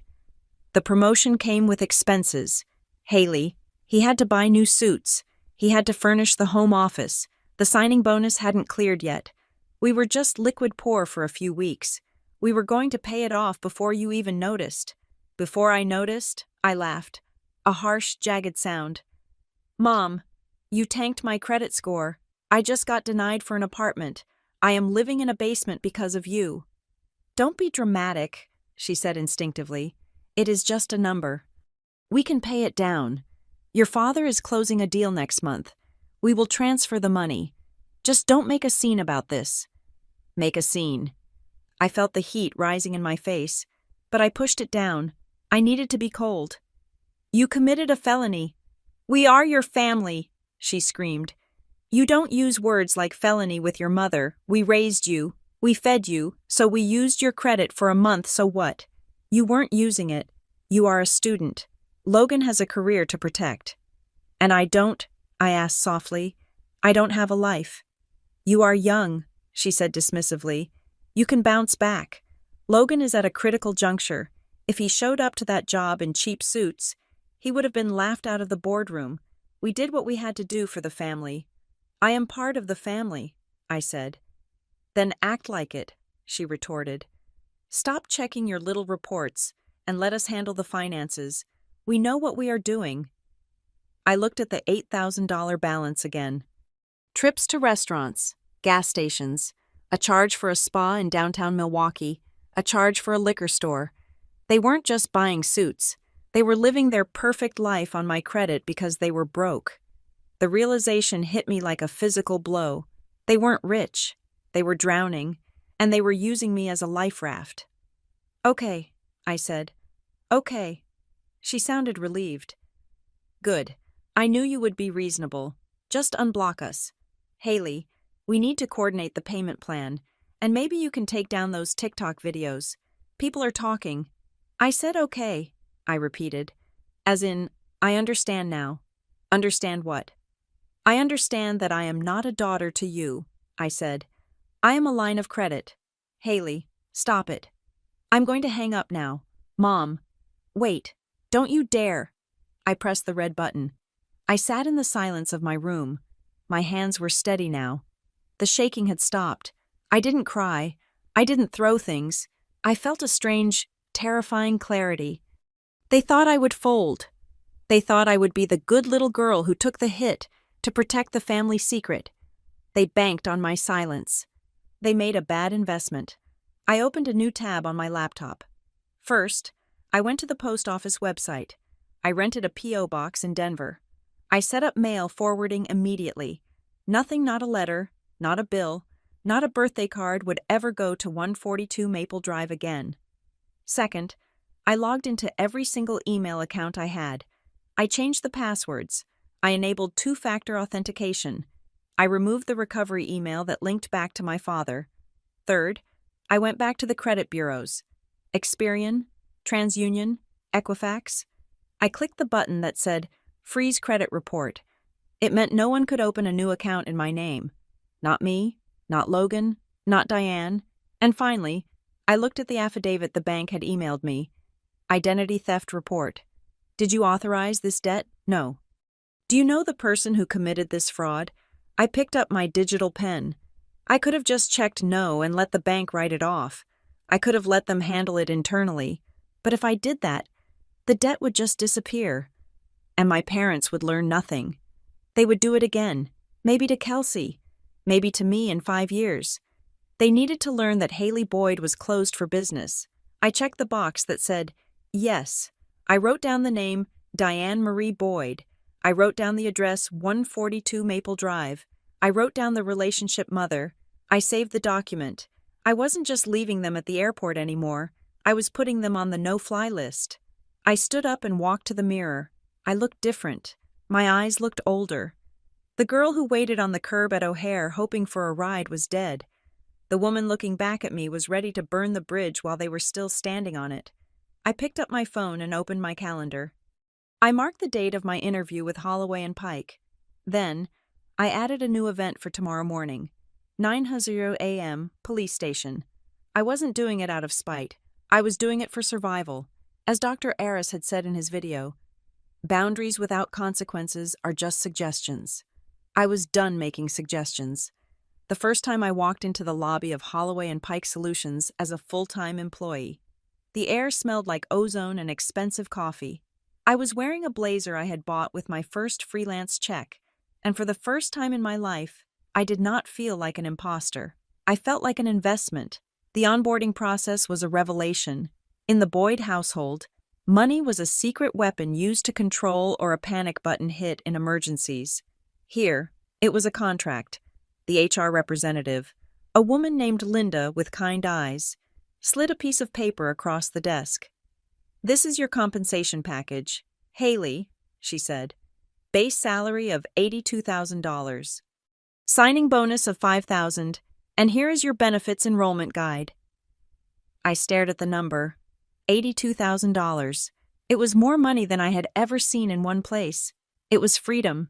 It was a fortress. And the health insurance? I asked, my voice steady, though my heart was hammering. When does that kick in? Day 1. Linda smiled. Here is your temporary card. I took the small piece of paper. It was just cardstock, but it felt heavier than the trophy I had won. It meant that if I got sick, I didn't have to call my father. It meant that if I needed a dentist, I didn't have to beg. It meant my body belonged to me again. My father had called my design work a hobby. He had called my path unstable. 2 weeks into the job, I was assigned to the lead UX team for a major fintech application overhaul. My boss, a senior partner named Marcus, didn't treat me like a kid. He didn't ask me to get coffee. He put my wireframes up on the big screen in the conference room. This, Marcus said, pointing to my user flow diagram, is exactly the kind of intuitive architecture we have been missing. Boyd, good work. You are leading the interface sprint for the mobile wallet. I sat there, holding my stylus, and felt a strange sensation in my chest. It was the absence of anxiety. There was no need to shrink. There was no need to apologize for taking up space. I was being paid to take up space. I was being paid to be smart. My hobby was now generating more revenue in a month than Logan's real career generated in a quarter. While my days were filled with wireframes and stakeholder meetings, my nights were dedicated to a different kind of architecture. The Missed Calls podcast had evolved. It was no longer just me venting about the airport. It had become a war room. I stopped telling sad stories and started giving instructions. Episode 12, I said into the mic one Tuesday night, my voice low and authoritative. The art of the freeze, how to lock your credit before they can ruin it. Tonight, we are talking about the difference between a fraud alert and a credit freeze, and why you need both. The response was different now. The comments weren't just, "I'm sorry." They were, "I did it." They were, "Thank you. I finally moved out." I checked my direct messages. Amidst the hundreds of fan messages, one stood out. It was verified. From a user named Sarah Esk. "Hi Haley. I have been listening to your show. I am a consumer protection attorney in Chicago. I heard your episode about the credit card fraud. If you haven't filed the dispute yet, be careful with the wording on the affidavit. If you say it was a misunderstanding, the bank will deny it. It has to be unauthorized criminal activity. If you need a template for the dispute letter that is legally bulletproof, let me know. Pro bono. I hate bullies." I stared at the screen. A lawyer. A real lawyer was offering to arm me. I accepted. Sarah sent me a packet of documents. They were terrifyingly beautiful. They were cold, precise, and devoid of emotion. They used words like identity theft, unauthorized access, and prosecution. I filled them out. I attached the police report number I had generated the day before. I attached the timeline of events. I attached the IP address logs I had pulled from the email provider, showing the account was accessed from Milwaukee, not Denver. It was a design project. The user experience was, "Convince the bank I am a victim." The interface was irrefutable evidence. I printed the package at the office. It was an inch thick. I mailed it certified. Return receipt requested. 3 days later, the bomb went off in Milwaukee.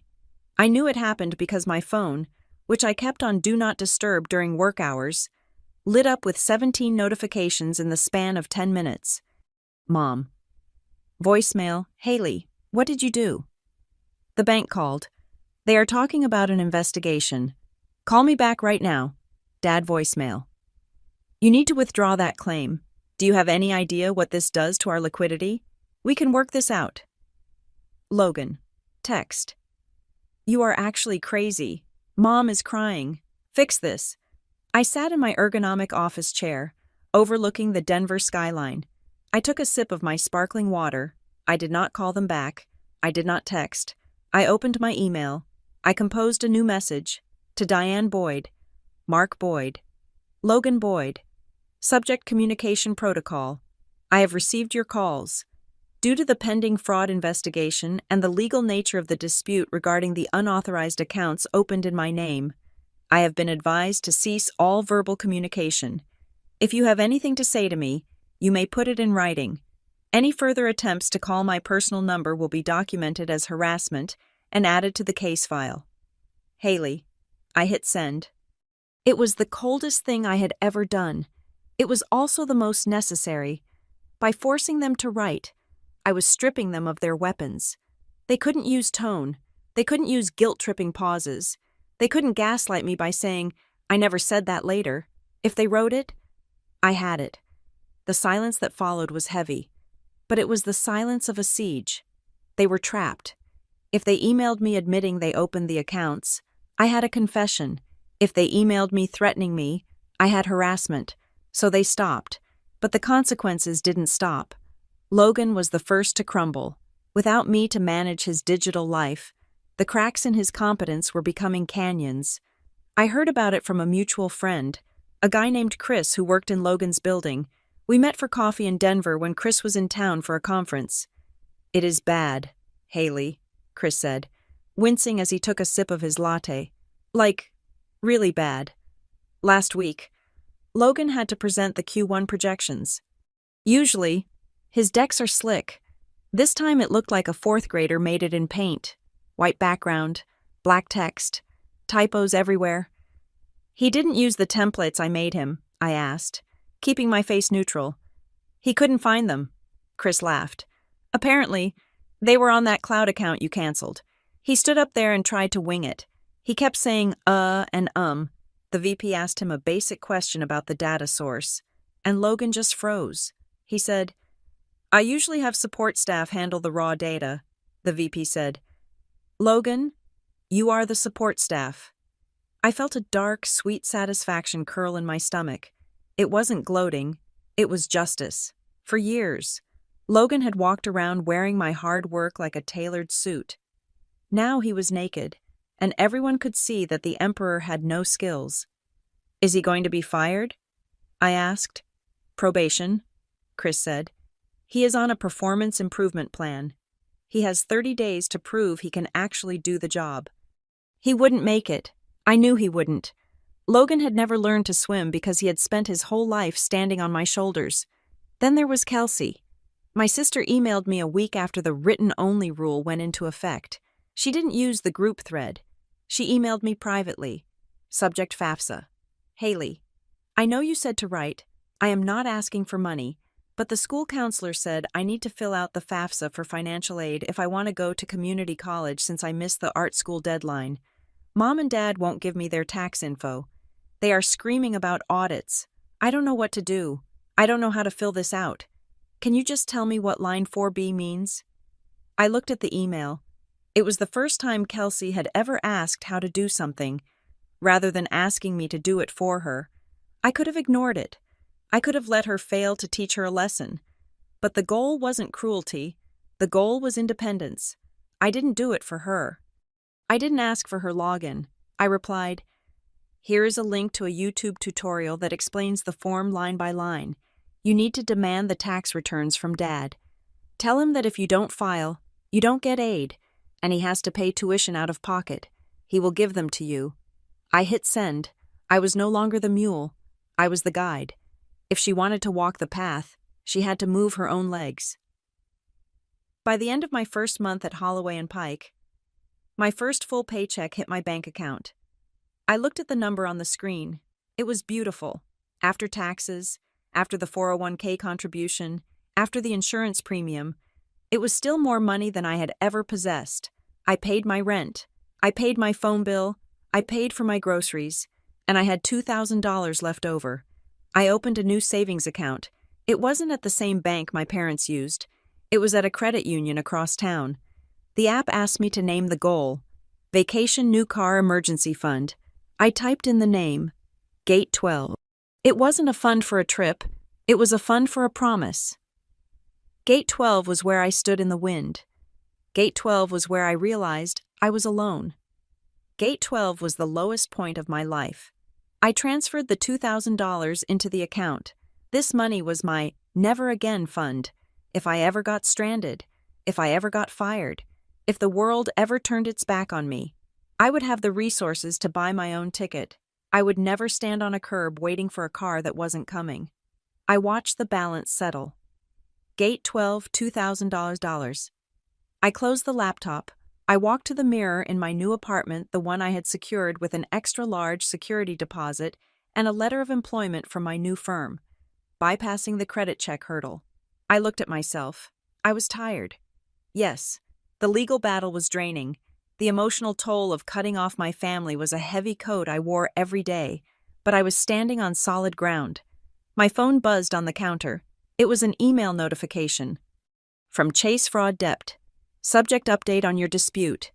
Dear Miss Boyd, we have received your affidavit and supporting documentation.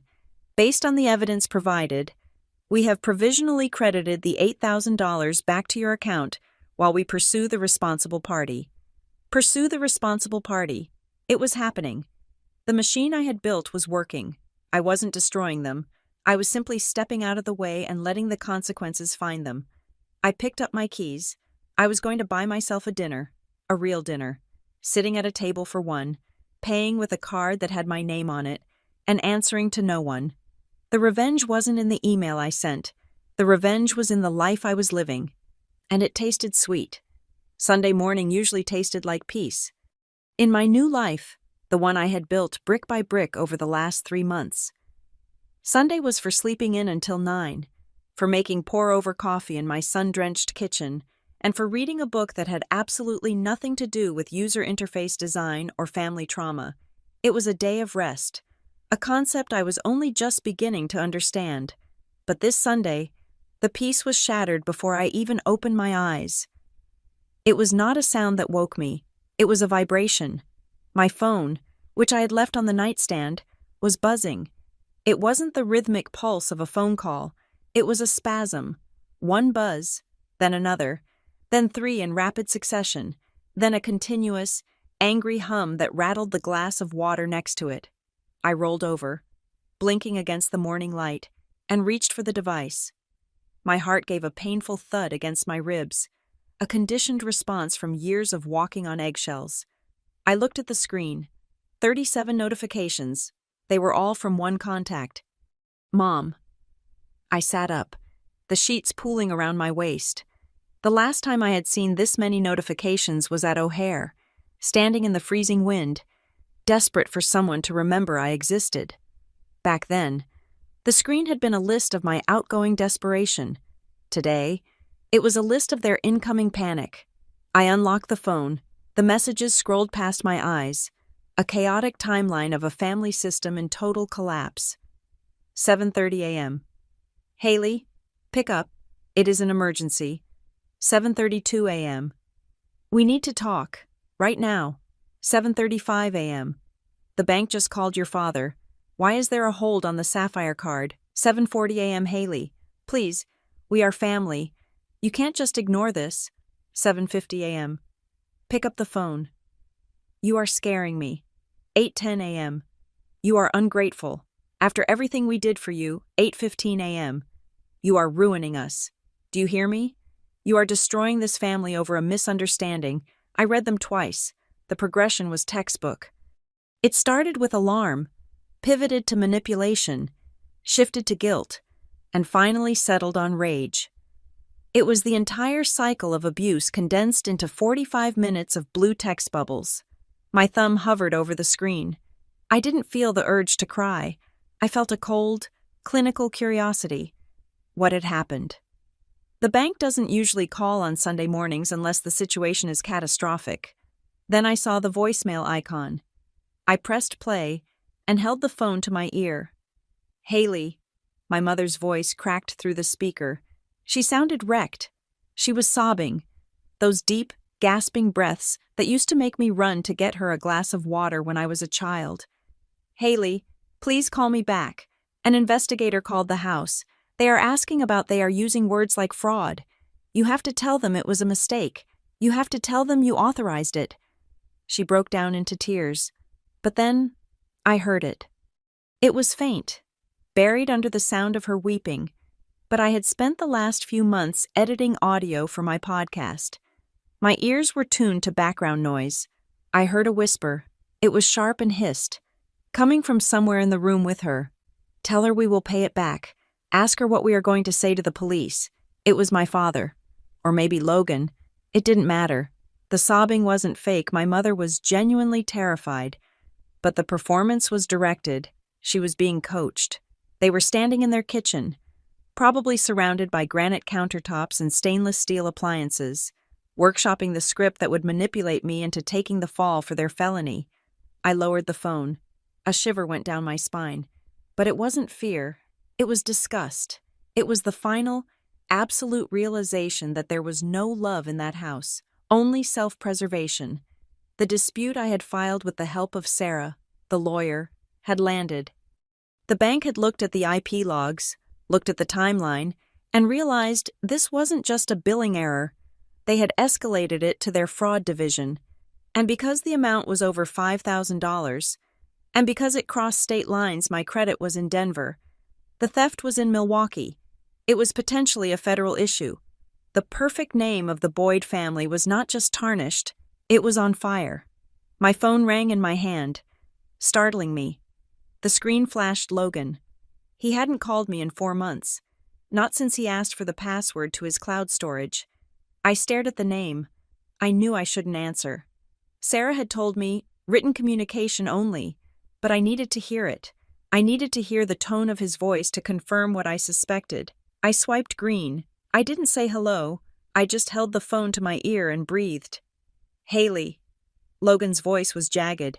He didn't sound like the golden boy anymore. He sounded like a cornered animal. Jesus. Finally. Do you have any idea what you have done? I am recording this call, I said calmly. I wasn't. But in a one-party consent state, the threat was usually enough to strip away the bravado. Stop with the legal crap, he shouted. This isn't a game. Haley, Mom is hyperventilating. Dad is on the phone with his lawyer, but the guy is saying he can't stop a bank investigation once it is flagged as identity theft. You have to call them. I have to call them. I repeated. Yes. Call the bank. Tell them you forgot you gave Mom permission. Tell them it was a miscommunication. We will pay the $8,000. I will transfer it today. Just make it go away. You want me to lie to a federal investigator, I said. You want me to commit perjury to cover up your theft. It wasn't theft, Logan screamed. It was a bridge loan. We were going to pay it back. Why do you have to be so vicious? You are treating us like criminals. If the shoe fits, Logan. You are such a bitch, he spat out. You think you are so high and mighty with your little podcast and your new job? You are nothing without this family. You are going to send Mom to jail. Is that what you want? You want to see Mom in handcuffs because you are petty about a few $1,000s. There it was, the entitlement, the utter lack of accountability.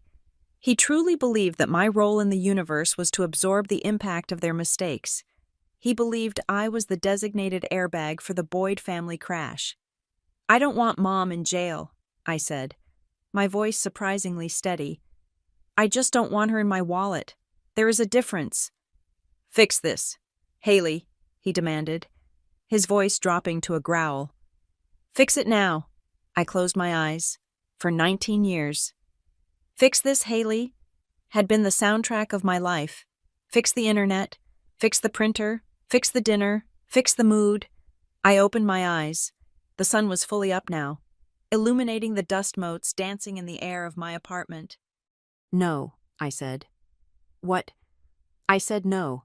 I am not fixing it. You have to. But, I interrupted, I will talk to you, not on the phone, not via text, face to face. We are in Milwaukee, he said. I know where you are, but if you want to save yourself, you will come to me, or at least, meet me halfway. I checked the time. It was 9 a.m. Meet me in Chicago, I said. 1 hour and 30 minutes. If you leave now, you can make it. Chicago, he stammered. Why Chicago? Because that is where you left me, I said. I hung up before he could argue. I didn't wait for a confirmation. I knew they would come. Desperation is a powerful fuel, much stronger than love. They were terrified of the consequences, and they believed, arrogantly and foolishly, that if they could just get me in a room, they could bully me back into submission. They thought they could use the old triggers, the tears, the shouting, the family-first rhetoric to force me to recant the affidavit. I got out of bed. I showered. I didn't dress for comfort. I dressed for war. I put on my best dark jeans, boots, and the leather jacket I had bought to celebrate my promotion. I pulled my hair back tight. I walked to the kitchen and drank a glass of water. My hands were shaking slightly, but not from fear. It was adrenaline. It was the feeling of a soldier walking toward the front line knowing the enemy is out of ammunition. My phone buzzed again. It was a picture message from Mom. It was a blurry photo taken from the passenger seat of a moving car. It showed the green highway sign on Interstate 94. Chicago, 65 miles. Underneath. She had typed, "We are coming. Please don't leave." I stared at the photo. Please don't leave. The irony was so sharp it almost drew blood. 4 months ago, I had stood on a curb praying for them to come. I had watched taillights fade into the distance. I had begged the universe for them not to leave me. Now they were breaking speed limits to get to me, but they weren't coming for Haley. They were coming for the plaintiff. I grabbed my keys and headed out the door. The drive to the meeting point was a blur. I didn't listen to music. I drove in silence, rehearsing what I needed to say. I wasn't going there to accept an apology, because I knew one wasn't coming. An apology requires remorse, and they only had regret. I pulled into the parking lot of the coffee shop I had chosen. It wasn't inside the airport. I couldn't get past security without a ticket, but it was just off the access road to O'Hare. It was a place filled with travelers, people with suitcases, people checking flight boards, people saying hello and goodbye. The sound of jet engines roared overhead, a constant, thundering reminder of where this had all begun. I walked inside. The smell of roasted coffee and sanitizer hit me. I ordered a black coffee. I found a table in the back, far enough from the door to see who was coming, but close enough to the exit that I could leave if I needed to. I sat down. I placed my phone on the table. Face up. I opened the folder I had brought with me. Inside were copies of the credit report, the affidavit, and the timeline I had sent to the bank. I wasn't hiding anything. Transparency was my weapon. I watched the door. 10 minutes passed, then 15. Then, I saw them. The automatic doors slid open. My mother walked in first. She looked smaller than I remembered. She was wearing sunglasses, even though it was overcast outside, likely to hide swollen eyes. Her hair, usually perfectly coiffed, was pulled back in a messy clip. She was clutching her purse to her chest like a shield. My father followed her. He looked aged. His shoulders were slumped, and his face was red, a map of high blood pressure and suppressed rage. He was scanning the room frantically. Logan came last. He wasn't wearing a suit. He was wearing a hoodie and jeans, looking like the college student he still mentally was. He looked exhausted, his eyes dark and restless. They looked like refugees from a disaster of their own making. My mother saw me. She stopped. She took off her sunglasses. Her eyes locked onto mine. For a second, I saw the flash of the mother I used to want, the one who would run over and hug me, the one who would say, "I missed you." But she didn't run. She hesitated. She looked at Dad. He gave a sharp nod. They walked toward my table. I didn't stand up. I didn't smile. I sat with my hands folded on top of the file folder, my back straight, my feet planted firmly on the floor. I was 19 years old, but in that moment, I was the oldest person in the room. They reached the table. The air around them crackled with tension. "Haley," Mom breathed, her voice trembling. She reached out a hand as if to touch my shoulder. I leaned back slightly, just out of reach. "Sit down," I said. It wasn't a request. It was a directive. They looked at each other, confused by the shift in gravity. Usually, I was the one standing while they sat. Usually, I was the one serving, slowly, awkwardly. They pulled out the chairs and sat down. Mom across from me, Dad and Logan on either side of her. We were a family portrait of ruin. "We are here," Dad said, his voice gruff. "Now, tell us how we stop this investigation." I looked at him. I looked at the man who had toasted Logan as the future while stealing my past. "You don't stop it," I said. "The train has already left the station. I just brought you here to show you the map of where it is going." I slid the folder across the table. The noise of the airport coffee shop faded into the background. The only thing I could hear was the sound of my own heart, beating a steady, victorious rhythm. I am here, I thought. And for the first time, I am the one driving the car. The folder lay on the table between us like a loaded weapon. My mother, Diane, stared at it, but she was not really seeing the documents. Her eyes were darting around the coffee shop, scanning the faces of strangers, checking for recognition. She looked smaller than I had ever seen her. It was not the shrinking of age or guilt. It was the terrified contraction of a woman who realized she was no longer the protagonist of her own life. She took off her sunglasses slowly, revealing eyes that were rimmed with red. But her makeup was still flawless, even in crisis. Diane Boyd would never be caught without her armor. "Haley," she started. Her voice was a low, breathy register that she reserved for funerals and parent-teacher conferences where I was in trouble. "I am glad you came. I truly am." She reached across the table. Her fingers, manicured in a soft pink, hovered near my hand. I did not move mine away, but I did not open my palm to receive her. I just let my hand rest there, a stone against the wood. "We have been doing a lot of thinking," she continued, withdrawing her hand when she realized I wasn't going to hold it. "I have been listening to your show, the podcast." I raised an eyebrow. "You listened to it?" "I did," she said. "And I want to say, I didn't realize you felt that way. I remember some of those events differently. Of course, memory is a tricky thing, but I'm sorry that you felt abandoned. That was never our intention."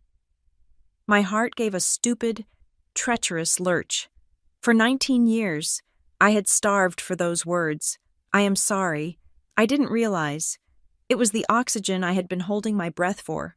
For a split second, the little girl inside me wanted to leap across the table, bury her face in her mother's coat, and cry until the hurt went away. I wanted to believe that the last 4 months had been a wake-up call, that she had finally seen me. I almost softened.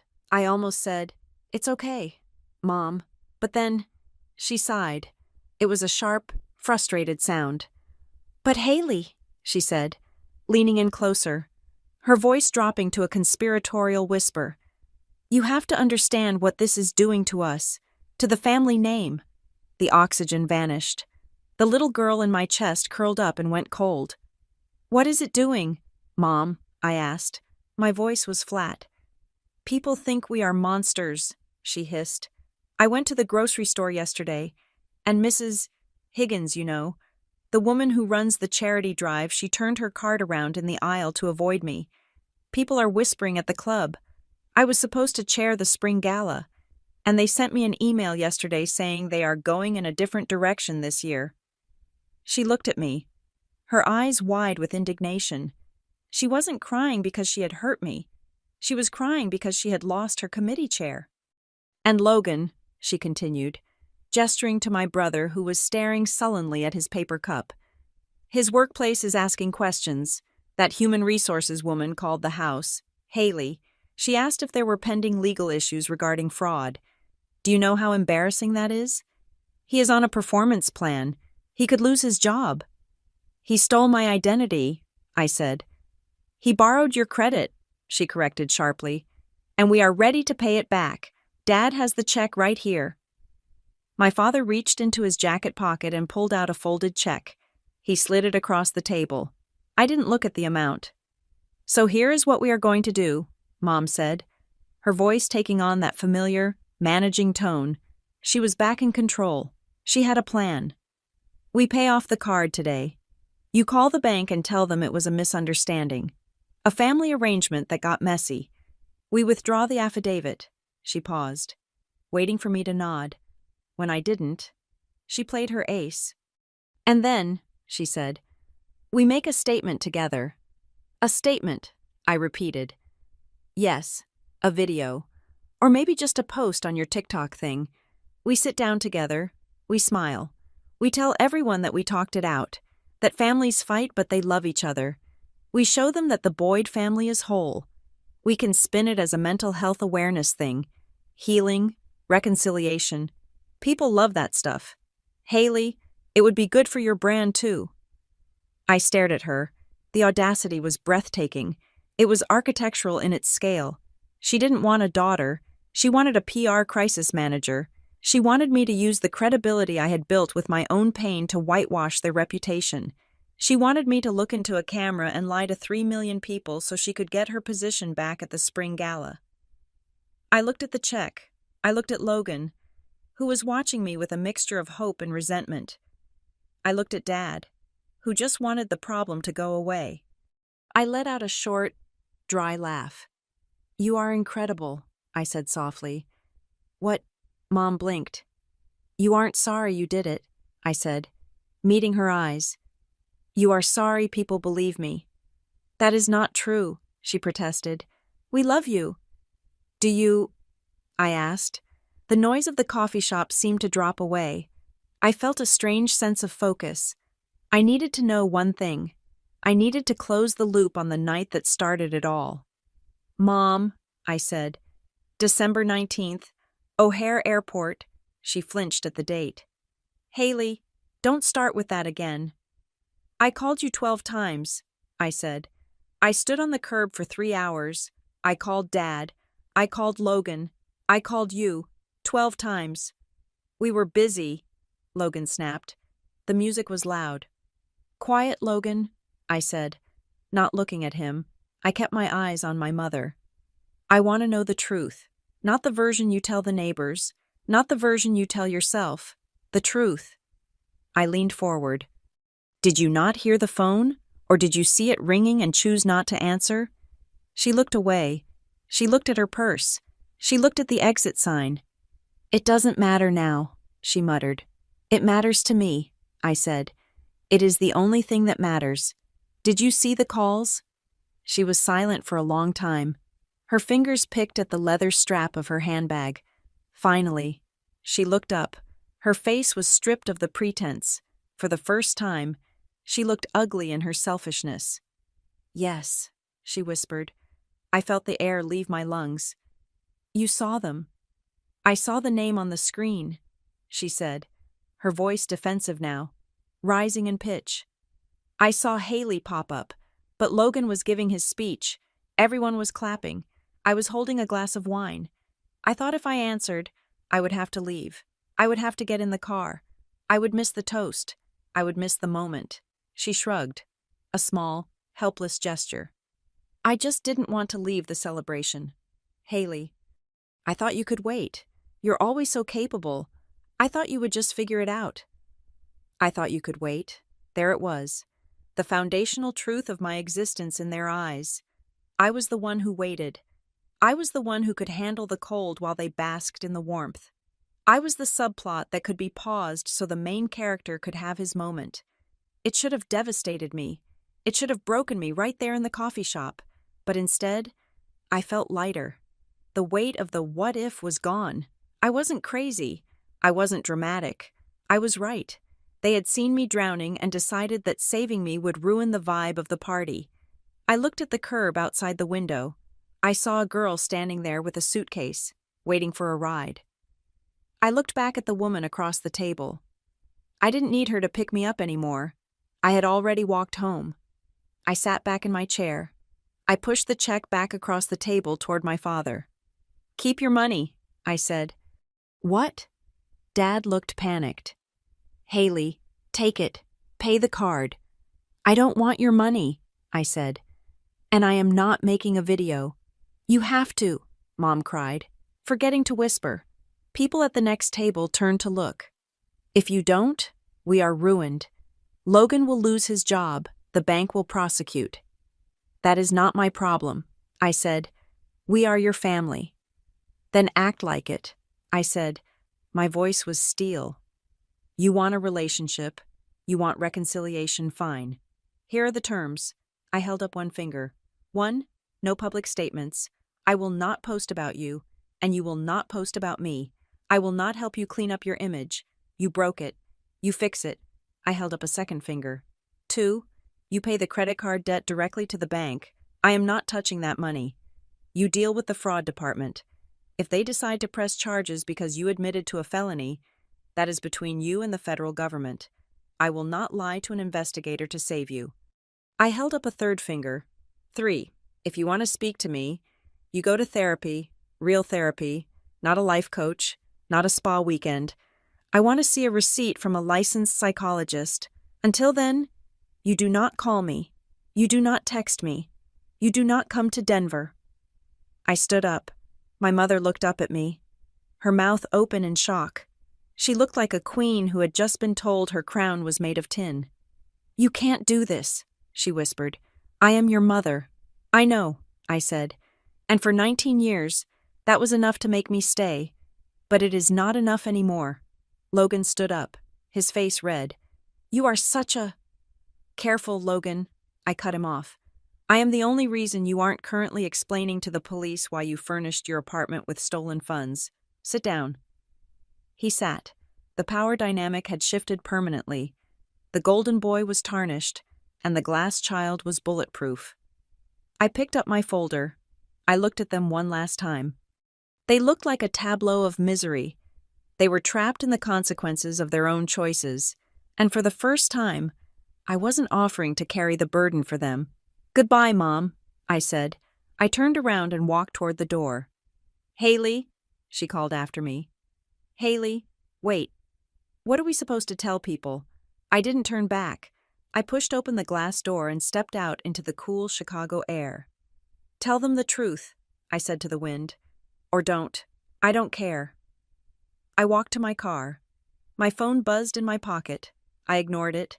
I got into the driver's seat and locked the doors. I took a deep breath. The air smelled of jet fuel and freedom. I checked my email. A notification from the leasing office in Denver popped up. Subject application update.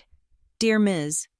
Boyd, following the resolution of the dispute on your credit report and the letter of employment from Holloway and Pike, we are pleased to inform you that your application for Unit 4B has been reconsidered and approved. Welcome home. I smiled. I started the engine. I didn't look back at the coffee shop. I merged onto the highway, heading north, not toward Milwaukee, but toward the on-ramp that would take me back to my life.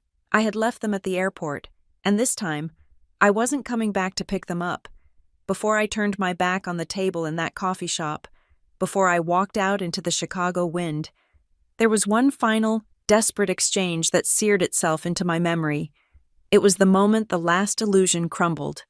My mother, Diane, had stopped crying.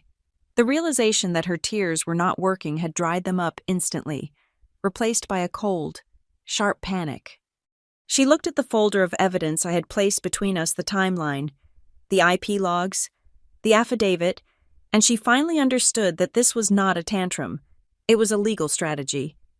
"If you file anything," she hissed, her voice low and trembling with a mix of fear and fury, "you will destroy us.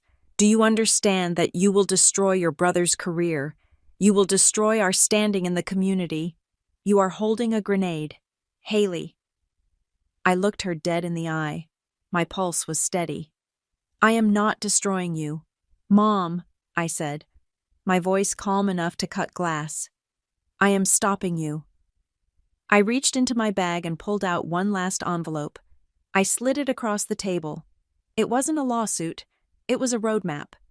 Inside was a copy of the credit repair timeline, a list of the specific forms they needed to sign to accept liability without facing jail time if the bank was feeling merciful, and a guide on how to lock their own credit so they would never be tempted to use each other's names again. "This is not a threat," I said. "This is the end. It is the closure you refuse to give me." Diane stared at the papers. She looked up at me, her face pale. "You have this all organized, the dates, the laws, the paperwork." She paused, and a look of genuine horror crossed her face. "You planned this. You have been planning this whole thing while pretending to be busy with school." "I didn't plan it at school," I corrected her. "I wrote the first note in a folder called Receipts on the night of December 19th. I wrote it while I was standing on the curb at O'Hare, freezing, watching other fathers pick up their daughters." The mention of the airport hit her like a physical blow. She flinched. Logan, who had been sulking in his hoodie, suddenly slammed his hand on the table. His phone had been buzzing incessantly, work emails, no doubt, asking where the quarterly report was. He glared at me, his eyes wet with the stress of a man who had never learned to swim. "You are enjoying this," he spat.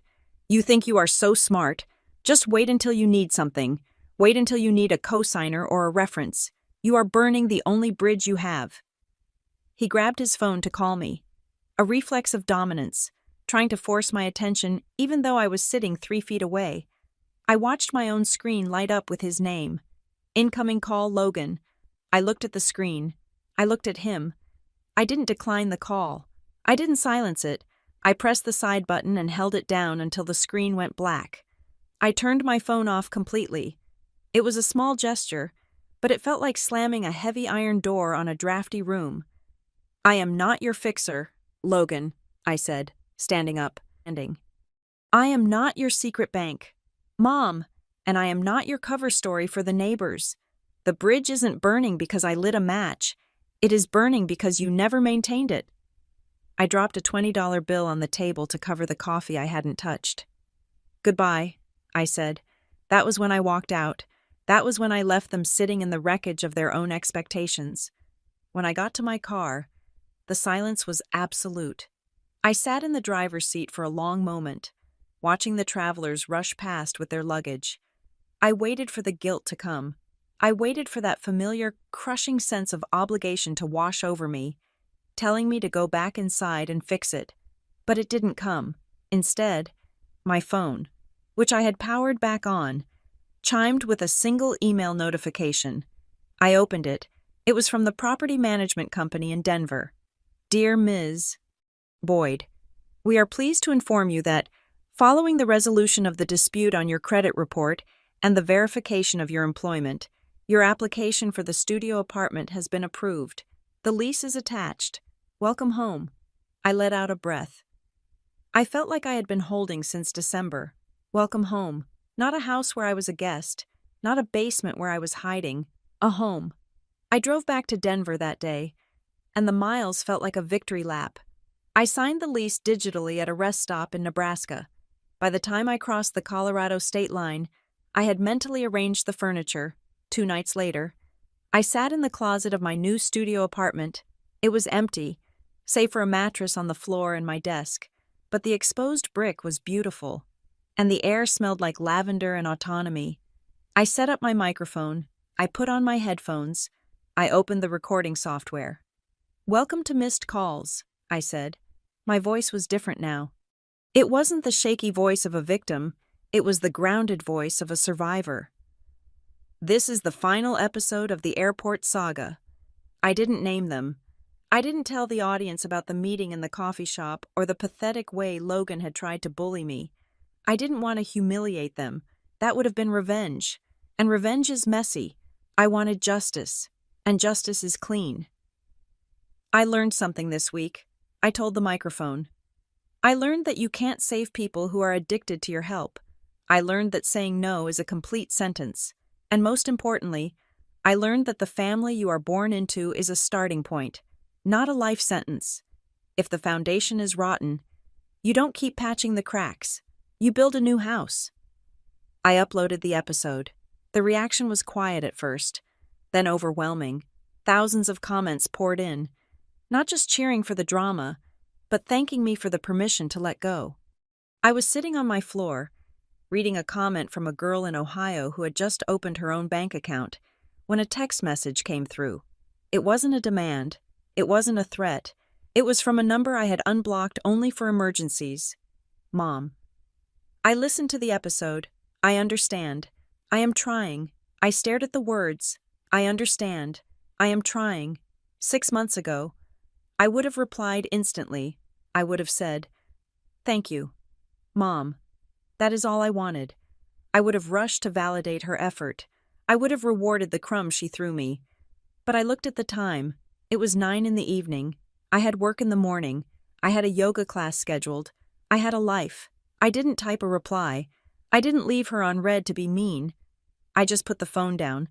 I realized that her trying was her journey, not mine. I didn't have to spectate it. I didn't have to cheer for it. I was free to simply exist. The credits of the Boyd family drama had rolled, and I had walked out of the theater. 3 months later, the winter snow had melted, and the spring air in Chicago was crisp and clean. I was back at O'Hare. I pulled my car up to the curb at Terminal 3, the exact same spot where I had stood with 6% battery. The concrete looked the same. The sliding doors hissed with the same rhythm. The wind still cut through the air, sharp and biting. But everything else was different. I checked my dashboard. My gas tank was full. My phone was charged to 100%. My bank account had a balance that made me feel safe. A number growing steadily in the account named Gate 12. I wasn't here to be picked up. I was here to pick someone up. My best friend from college, a girl named Sarah, who had let me sleep on her couch when I couldn't pay rent, who had brought me soup when I was sick, who had cheered louder than anyone when I got the job, was flying in for the weekend. I watched the doors. A text popped up on my screen. "Sarah, I landed, walking out now." I typed back, "I am here. Hazard lights are on. Look for the smile." And then I saw her. She came through the doors, wrestling with a duffel bag. Looking around frantically, she saw my car. Her face lit up. She dropped her bag and waved, a gesture of pure, unburdened joy. I got out of the car. I didn't wait for her to come to me. I walked around the hood and opened the trunk. I looked at the spot on the curb where 19-year-old Haley had stood.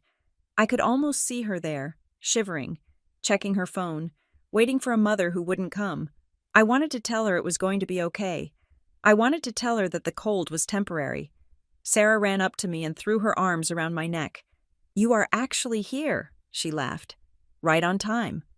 "Always," I said, hugging her back. feeling the warmth of a promise kept. I looked up at the sky. It was a brilliant, endless blue. I wasn't the girl who was forgotten anymore. I was the woman who remembered. I remembered my worth. I remembered my power.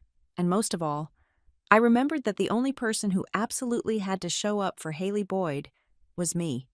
And I had finally arrived. Thank you so much for listening to this story. I would love to know where you are tuning in from today. Are you listening on your commute, at the gym, or maybe relaxing at home? Please let me know in the comments below so we can connect. And if you enjoyed Haley's journey, please subscribe to the Maya Revenge Stories channel, like this video, and hit that hype button so this story can reach even more people who might need to hear it.